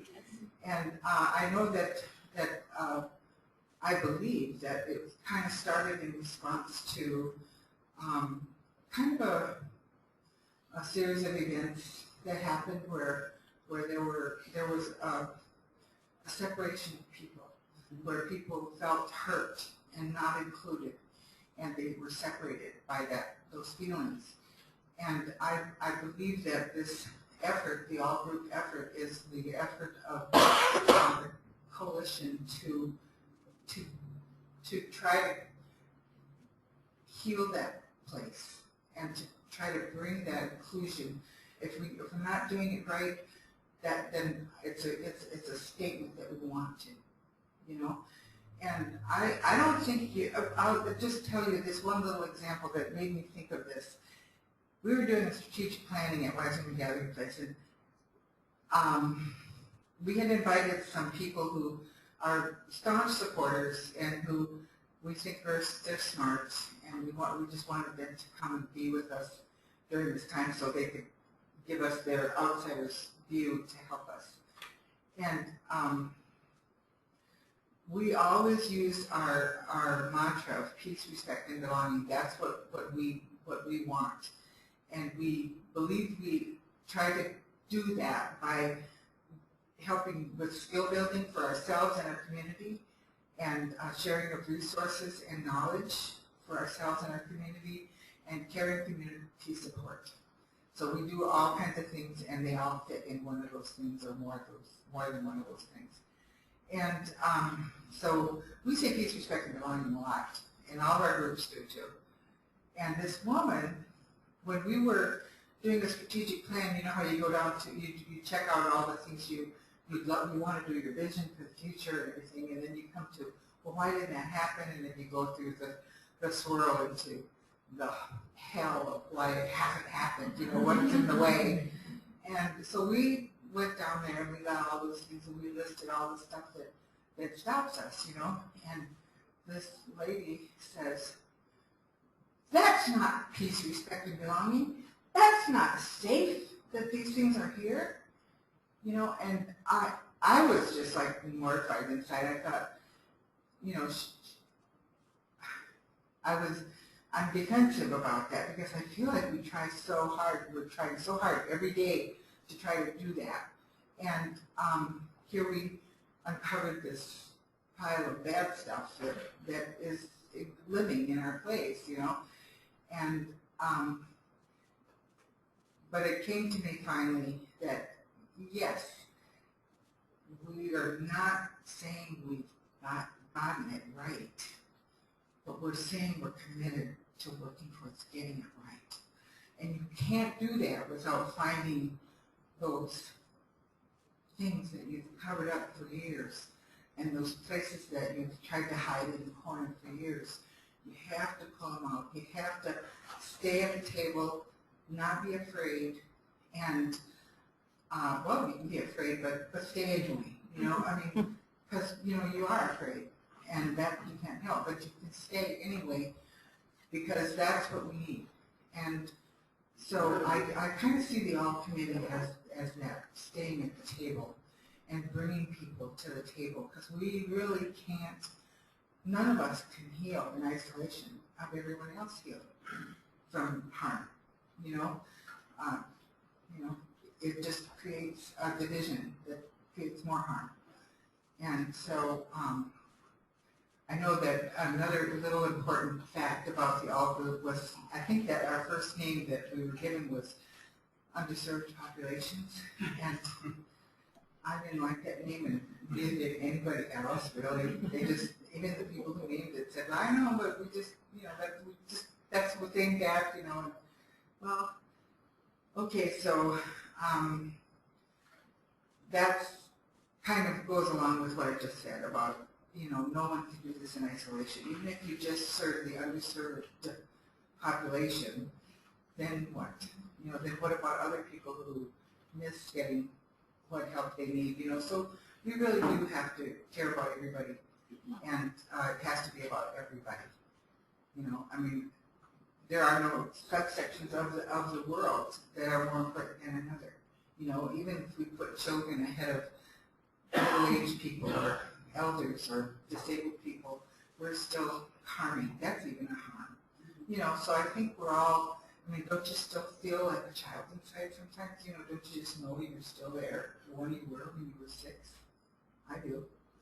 And I'm almost 70, you know, so I guess that's what I want to say. Thank you.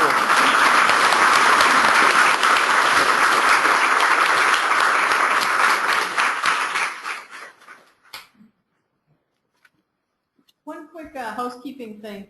Remember I talked to you this morning, we were having a board meeting after this, and we're going to start the board meeting at 3, and I'm going to put some agendas up here, so if you'd like to stay, that's kind of what the time frame is going to be, and we'll probably get done with the board meeting for sure by 6. So, but I'll get the agendas up. So.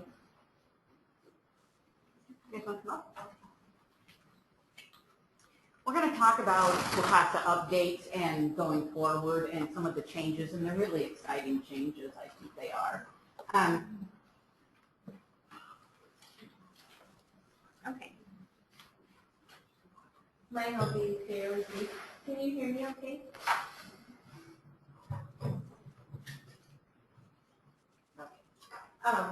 So I'm really excited to be the chair of the membership committee this year for WCASA.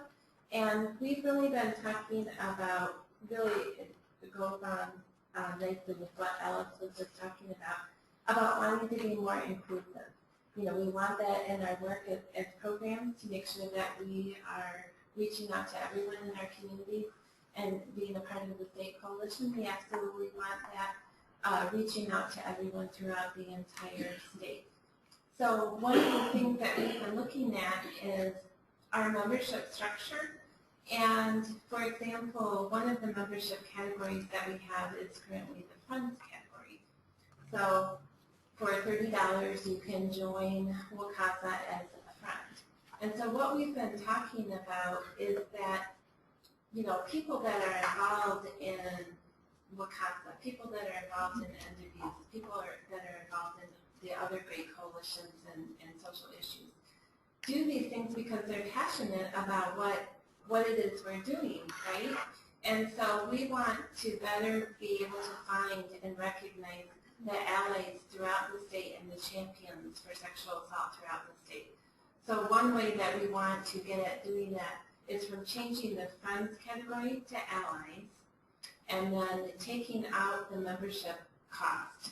So instead of $30, if someone wants to donate $50, or they can't donate $30, but they want to donate something, it creates an opportunity to be able to not alienate people and hopefully be able to get at bigger champions throughout the community that maybe didn't before feel like they really had a place at the table. So that's kind of our philosophy and thinking behind that.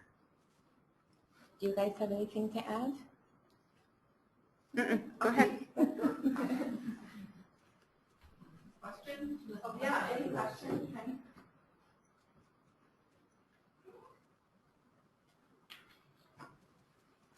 Alright, so, sounds a lot louder. So I introduced myself earlier, I'm Micah Henning. I've been involved in information technology, that's my background, specifically in web development and information security. So that's one of my passions. Anyway, so when I applied to the board and I had to look at this website and figure out where I'm supposed to go, what I'm supposed to do, I saw it as a fantastic opportunity for me to. Isn't that a nice way of, yes.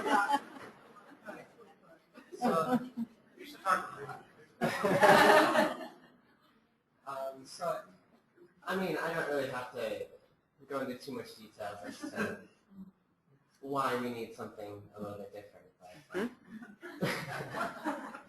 But, one of the major things I saw, I call a website like this an information silo because there's a lot of information, right? And you have to kind of categorize it, and it might be a little difficult to find what you're looking for and actually get to it, right? And then to get to it again when you need to look for it again, right? I think people depend on that search field. But I wanted to come up with something that that not only was intuitive and easy to use and was appealing to the eye, but something that also helped to show what WCASA does to people who aren't familiar with it. You know, I come from a different background. I don't know the jargon used in this industry, and I can recognize that other people don't either. So I decided that we should separate the content that WCASA produces that's used by the service providers, and the information about WCASA for everybody else. So they can easily go to the website, see what we do, how we do it, and all the resources would still be there for those who are service providers. So, can we pull up I'll show you the new design, and I took some notes. Well, Mike is doing that. I just wanted to say that by no means are we discrediting the people that have worked on our website currently. By no means. The website we have is what we have, and the people that worked on it, it's what they had to work with. So by no means are we saying that the people that worked on our current website did a crappy job. I don't want that to be. No. Yeah,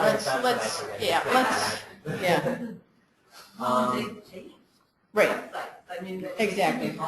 They do, yeah. Exactly. And part of the issue, too, is that we are tied to another company to update our web, to do everything. We don't have control over it. They do, an external company. And so part of Micah's plan on bringing this will be ours. It lives with us, and we don't have to pay outside people to update it to do whatever we need. So that's one of the good things about this change. Right. So, saving money. That's always good. Yes. And having creative control. Yeah, and we can make things look and operate the way that we want, right? Having it in house. Right. So I talked about. Right. Okay. So in the survey that was done at the beginning of the year, we deduced that there's a need for more transparency in the way that we operate and in the things that we do. And I think that the website is a great portal to show what it is we're doing. Does it move? Yeah, just let me know. Yeah, go ahead. I don't think any of these are links yet. So this is the design. It's not functional. We just have design. This is just a large image. But, right, so this is the section that would have all the content. For people who aren't members of service providers, people who don't have accounts, right, so the outside, they would see an overhead view of these various things that WCASA does. Who's going on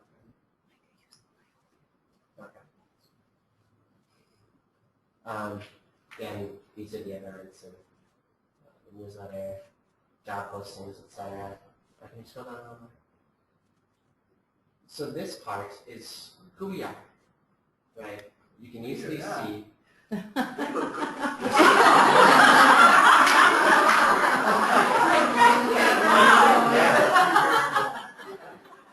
Yes. Thank you, Michael.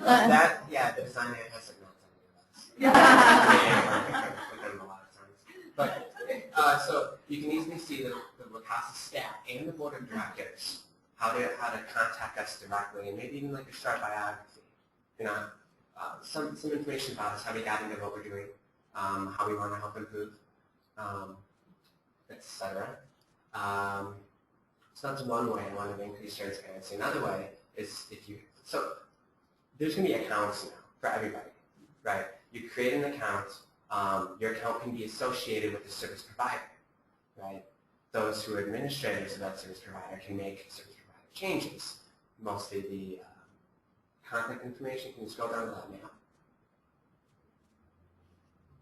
So we're going to use geolocation. So the person at this website is going to see the nearest SASP to them, right? If they're outside of the states, or if for whatever reason they deny the geolocation, it'll just show a map of Wisconsin. And there's information, if you scroll down a little bit further, yeah, so there's one of them, right? With contact information and job postings that will be manageable by the SASPs themselves. So with this portal, we can better help facilitate the SASPs by kind of unifying them and giving them a presence. So with an account, you can seamlessly register for an event, apply for a scholarship, update that information, access the protected resources, which Penny will talk about after this, the content that WCASA produces, and then also be able to actually send a message to the board of directors, and you can even make it like confidential if you need to, with any concerns that anybody has. Just it comes right to us. So that I think will help make us more transparent too. Any questions? No? All right, yes. Who would have to, who are you choosing to be in control of that? The SASP. So just one person in the SASP? No, you guys will, everyone will have a login portal, so whoever the executive director is would do whatever staff is more creative. I don't know. You guys internally are going to have to decide. We're not. The beauty of this is that some of our staff will call, or they'll send me an email, hey, can you put this job on there, or can you do this, or whatever.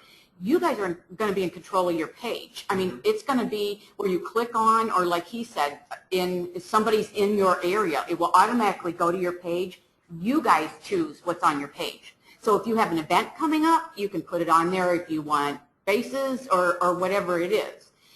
One of the things that we're doing along with this is, and I think this movement is happening across coalitions across the country. There are 56 directors, and the sexual assault service providers should have top priority for us, and they do. And so part of what we're doing is all of our webinars, the information sheets, the booklets that are coming out first, the advocate training manual that we've updated, the PREA, once it gets back from OVW, they will be, you guys will have access to them. The primary access, and what we're supposed to be doing, is providing technical assistance and training to sexual assault service providers.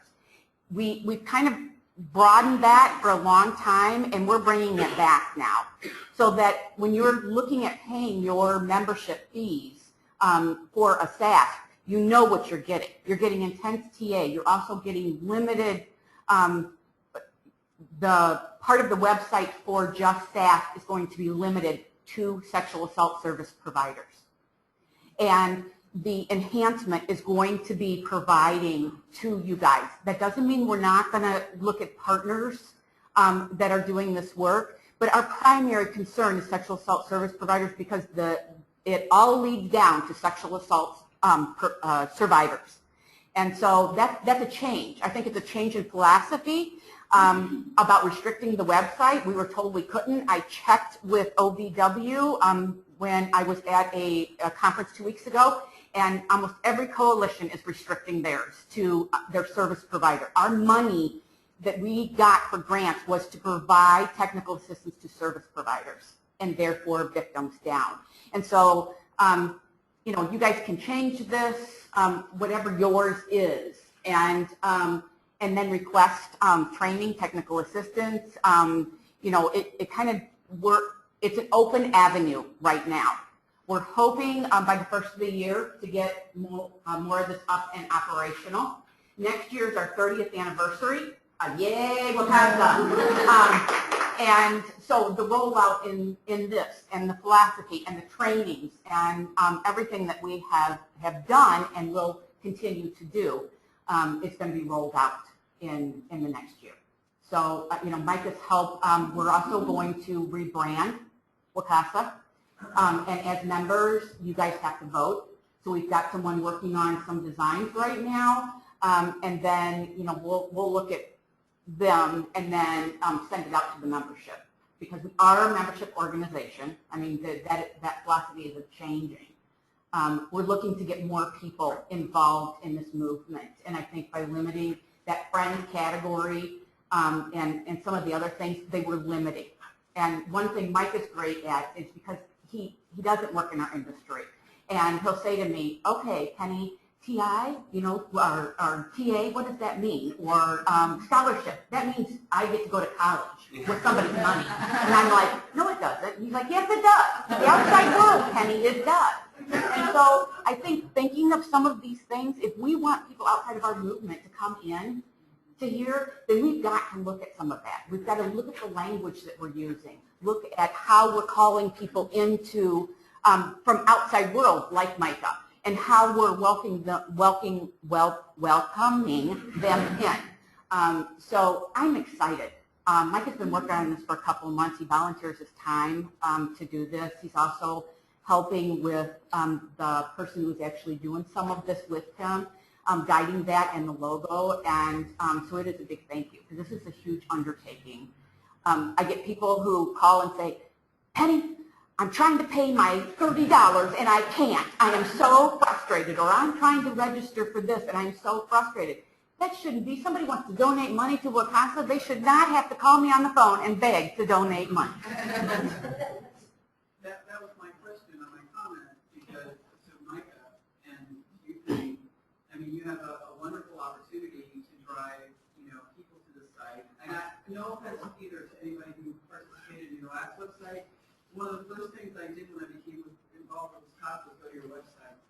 And it wasn't real impressive, and it was difficult. So, I'm sorry if anybody worked on that. But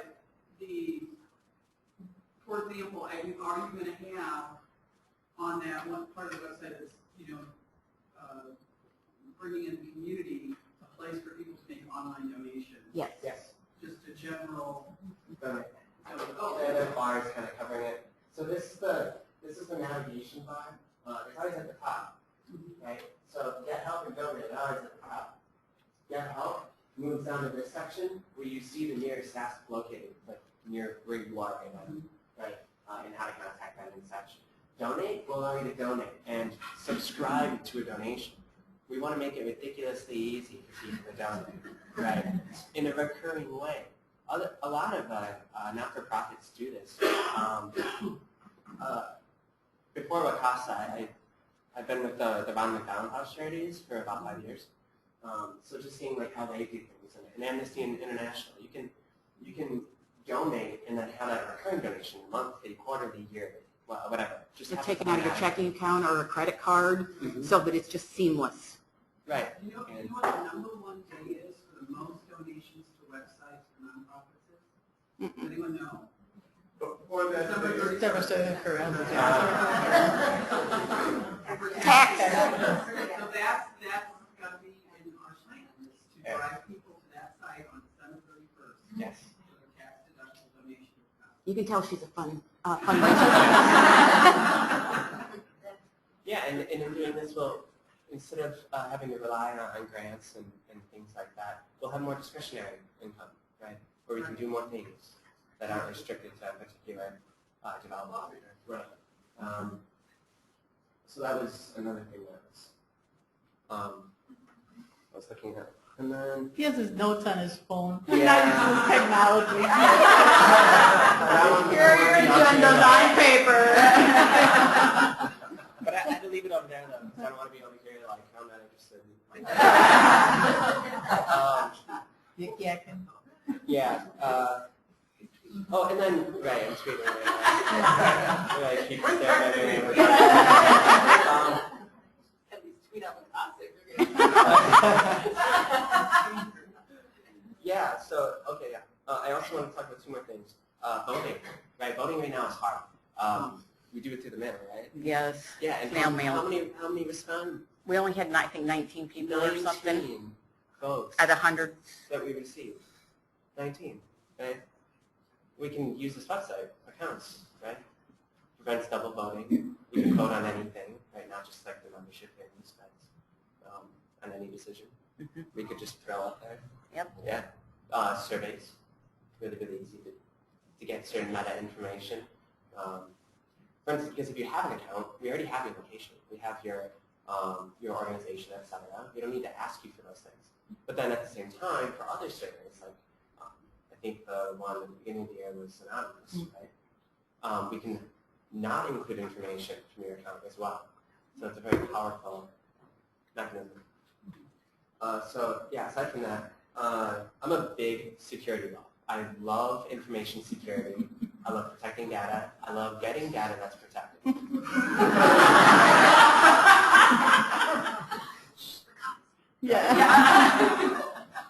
I have to deal with a lot of federal auditors and regulators and things like that too, as far as security is concerned. I need to find ways to get access to the data that we're protecting so that we can better protect it, right? I have to search for vulnerabilities, I have to test exploits, see what's feasible, what's not. So in doing so, I think it's very important, both as an information security law and as a survivor, to make the interaction with this website confidential. It's not right now, right? And you can't really see, but the website right now is HTTP, right? It's not HTTPS. It's not secure. There's no certificate. There's no encryption. Anybody can, on that network or over the line, anywhere between you and the WCASA server, can see exactly what you're doing and what you're seeing. I'm going to encrypt that. Okay? So, and it's always going to be encrypted. So even if you go to an unencrypted site, it'll redirect to the encrypted version. The URLs are going to be encrypted with everything. So, and then I'm also going to include information, maybe in the footer, I don't know how I'll play, but other service providers have links, escape links, right? Where you can click escape and it goes to google.com or something, right? That's not actually secure at all. You're not escaping. It's still in your history. It's still not encrypted. There's no security in it at all. Maybe if somebody's looking over your shoulder, you can transition real quick, right? But you can do that. You can just close the browser. So, not effective. I'm looking for more effective ways of doing things. Aside from encryption, I'm going to provide some documentation to explain to people how to, in whichever browser that they like, how to browse securely, privately, how to clear their browser history if they need to. So I'm going to explain how to do that in whichever browser they use. So yeah, any questions on anything I just covered? Welcome to the 21st century.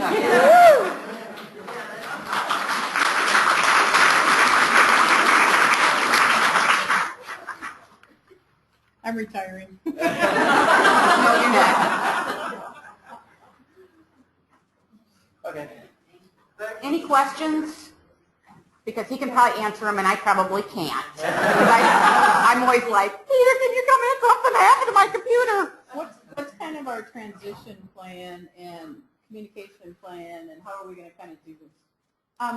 Some of the thoughts are this one has to be up and running before we can transition out of the other one.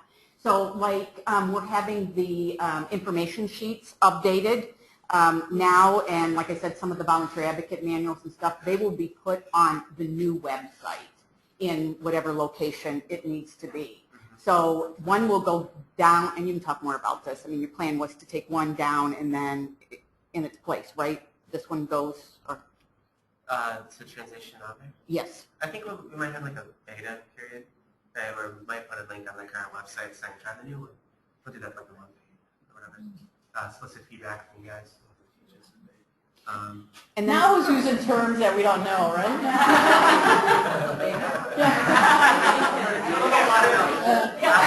A beta before a VHS. And part of what we'll be doing too is gathering information from you guys, from the sexual assault service providers, about some of the things that you're needing or wanting from us, and also in developing those sites for all of the staff, is working with whoever you work with to do the IT stuff. And it's going to be easy. That's one thing I asked him. Can anybody go on there and change stuff? Because I'm not a computer programmer, or web whatever, and so it's got to be, most of our programs are small. They don't have IT people at their disposal, so it's got to be user-friendly where things can be changed. So if you have new staff, if you have an announcement, you have an event coming up, you can change all of that. Well, a lot of the resource material though still be public. So like sometimes I'll go through and I want to go and see what Maine is doing around a certain topic, or North Carolina or something like that. Yeah, anything that's already public, we can't take from a public venue and then... No, but I mean, so if somebody was going to come to Wisconsin, they want to say, I wonder what they're doing with their CCRs or their SARs. Oh, that will. That Yes. pieces of it. Yes. Not. Right. Any other questions? How about examples of what would be private? The manuals that we're doing would be private to, well, not private, but to sexual assault service providers. The volunteer advocate manual to train volunteers has been updated. It should be rolled out by the end of the year. That is specific to a sexual assault service provider. That's for you guys to, enhance training ability for your on-call advocates. The PREA advocate toolkit, when it comes down, that is for sexual assault service providers specifically to look at working with the Department of Corrections in their counties and the PREA, Prison Rape Elimination Act. That would stay to sexual assault service providers. So any of the other manuals that we're doing, some of the information sheets need to stay private. Some of them are going to be public. So we have to look at it like looking at funding issues, and depending on the funding source is whether we can make it private or public. But the sexual assault service providers should have access to materials that the common person doesn't need the information that you guys need, the in-depth information they don't. And so that's what we're looking at. Yeah, and including that stuff publicly, it just kind of pollutes the interface, right? A person like myself going to this website who doesn't need that content has got to filter through all that content to get to what I actually am interested in. So it's not even so much protecting data as it is just showing what's relevant. Yes. What about non-staff provide service though? We'll still have a category, and then that information would be non-restricted. I mean, a lot of the information is not going to be restricted. It's not going to be just for service providers. But the stuff that is directly for sexual assault service providers, like Micah said, instead of wading through everything, then what pertains specifically to them doing their job needs to be restricted to them doing their job. Do you have to be a SAS then? Right. Can you be a service provider? A member. Member joins as a member that is not part of the SAS. I think some of it has to be staff restricted because our federal funding and some of the funding from DOJ is for sexual assault service providers. We are to provide training and technical assistance to sexual assault service providers and community members. I mean, people in the community. So I think we've got to figure this out.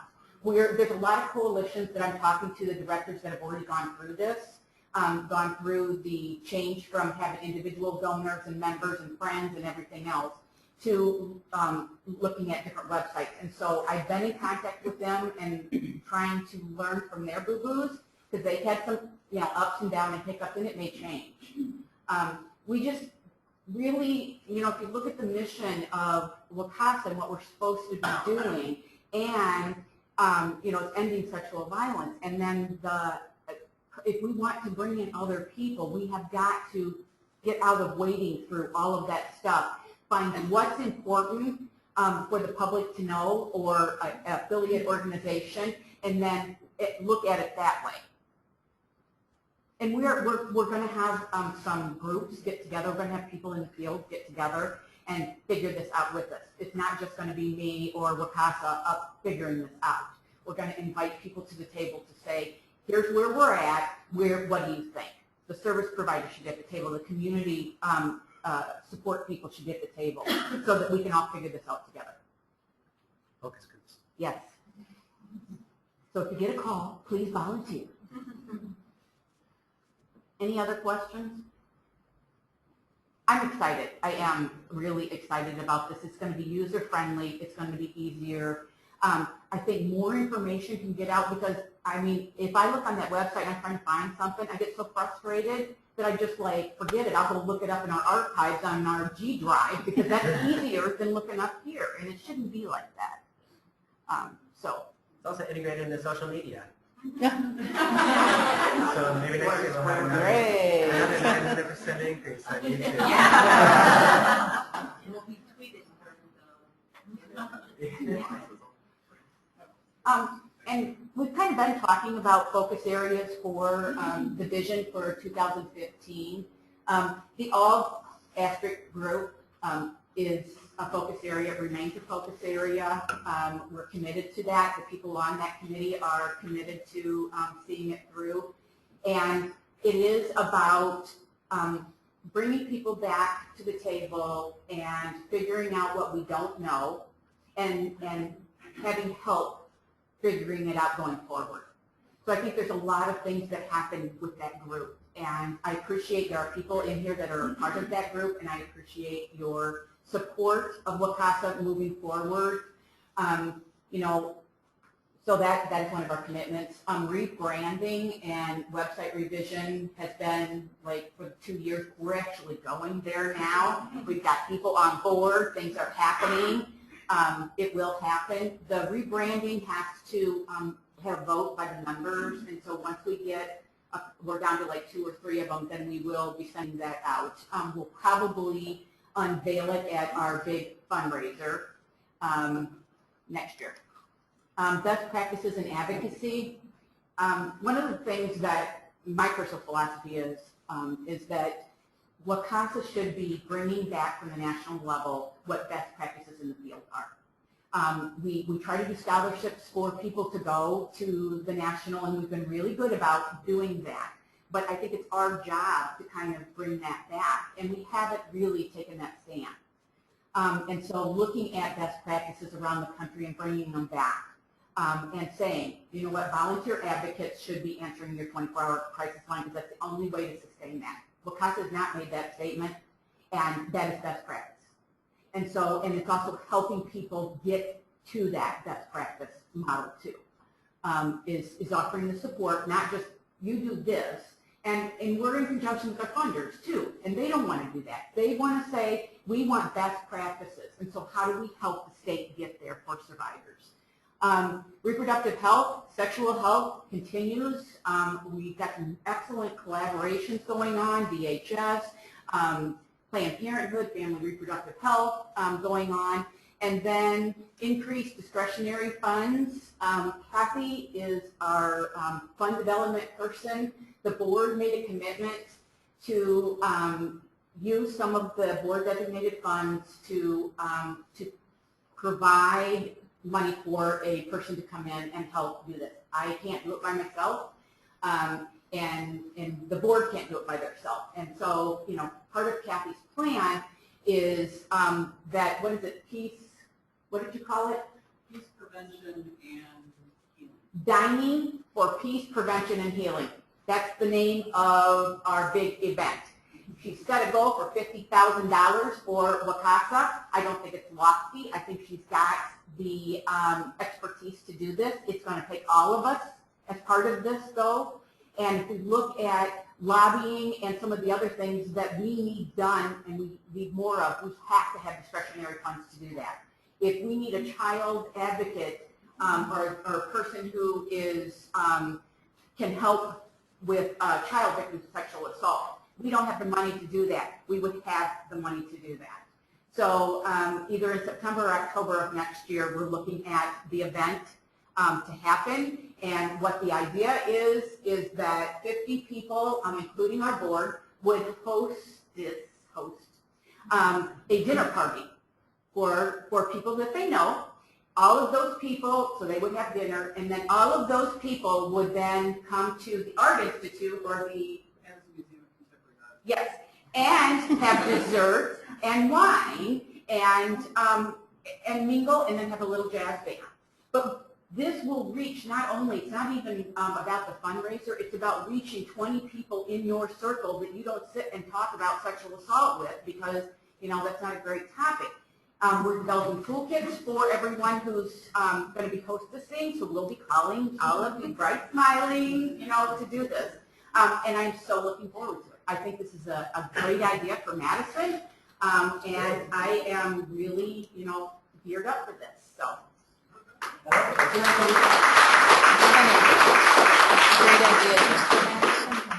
No. And sorry. The rest of the state, I live in Illinois, I don't know if everybody knows that. So what, and a lot of my board live, and other people live outside of Madison. And so we're going to have the weekend before that, we're going to have us give our dinner party so that we can be at that event for the dessert. So anybody can host, we're going to ask far and wide if people would do that, and then all of their friends would donate that night to WCASA. And so if we can get 50 people to do that, and their friends, you know, are donating $100 a piece or $50 or whatever, this can be a success. And it can be a statewide success. So,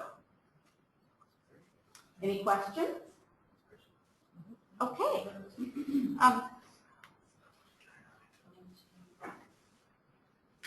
Oh, it's blurry. What?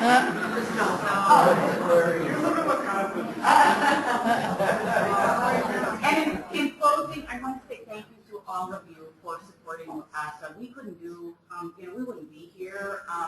And hopefully we're giving the support that you guys need, and all of our partners that are in, you know, in here in the room with us and in this fight with us, that we appreciate that, because it takes an army to do this. And so thank you all for coming. Anna has an activity that we're going to do for closing. Okay, so this requires everybody to get up and move the chairs. Oh my gosh.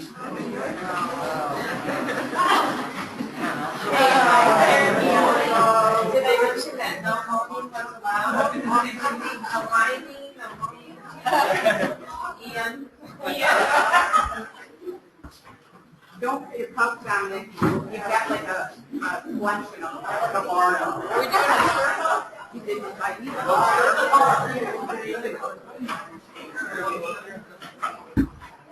Anna, are we doing a circle? Where'd she go? Are we doing a circle? Shall we?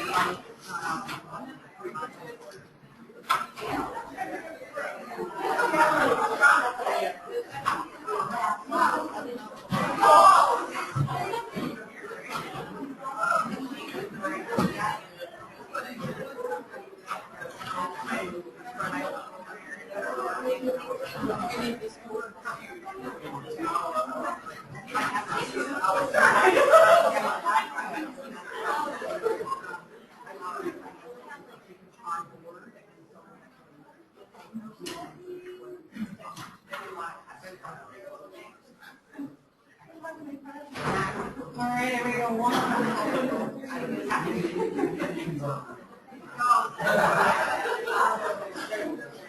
First of all, good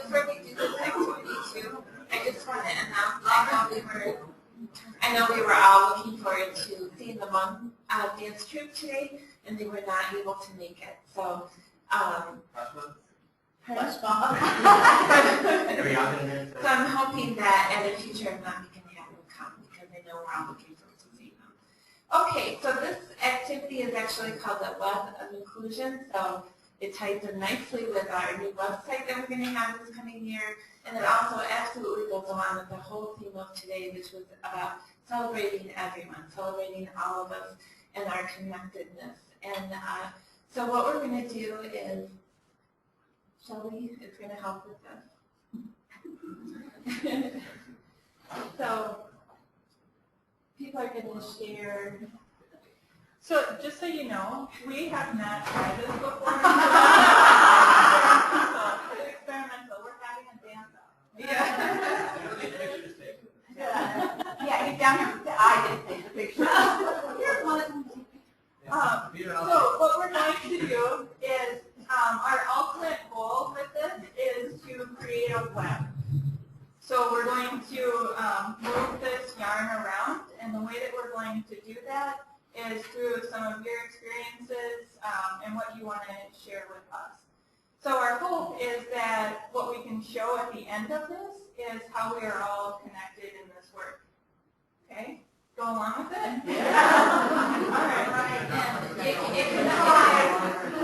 It can be anything. It can be an insight. It can be, you know, how you're feeling today, how you feel about the work. It can be anything. And then if you don't want to share anything, you don't have to do that either.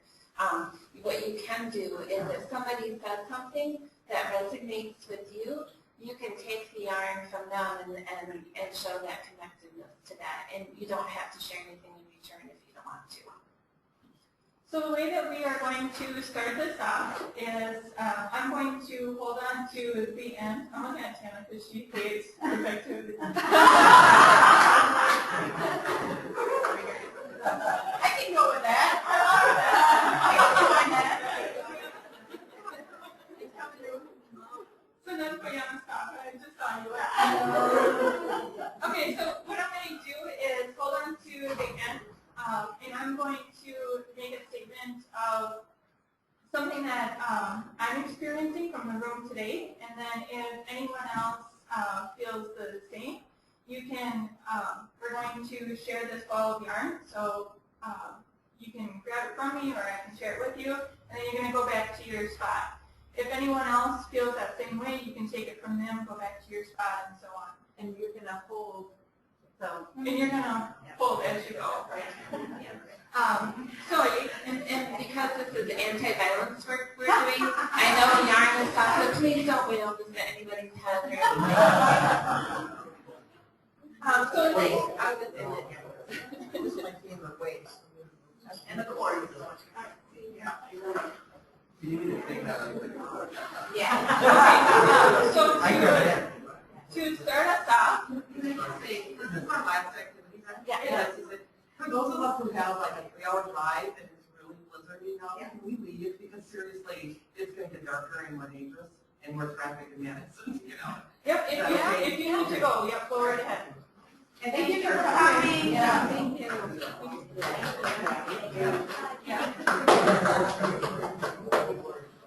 Okay, so to start us off, something that I was hearing throughout the day and some of the work that has been done is the amount of passion that is in this room today, and the passion for ending sexual violence. So if anyone agrees with that, come and grab my yarn. Well, all of you.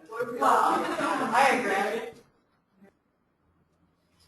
Yeah, so this activity is really designed just to show that even though across the state we may not be close to one another, all of the work that we do is really intertwined, and we need to really rely on each other and count on each other for some of the expertise and the support, some of the help, some technical assistance. We have great people in our own communities that can come in and present on topics that they don't always have to drive from Madison or from Milwaukee. They're all across the state, and each one of you in here is an expert in this work. because you're doing it. Whether you've been here for 30 years or for a week, you're more of an expert, right, than someone just off the street that hasn't been talking about this. So we just wanted to show that we are all interconnected and that we do need to rely on each other for this work. And we're really grateful that everyone came today. We have someone else to play. So thank you so much for being here today. I was really appreciative of the comments about the all committee. That is a passion of mine. I work in a community that's very Native American, high population of Native American. So that's a good percentage of the clientele that I serve, and hearing their stories, very much like Alice, it's a real honor each time that someone shares their story with us. So again, thank you for all the work that you do, and we hope to see you again soon. I want to do one quick, anybody that's on the all committee, can we just take a step in so that we can kind of see who's all on the all committee that's here? Excellent, thank you very much. Oh, and I just want to say a quick thank you to, it was the board that donated to cover the cost of today's lunch for everybody. So I just wanted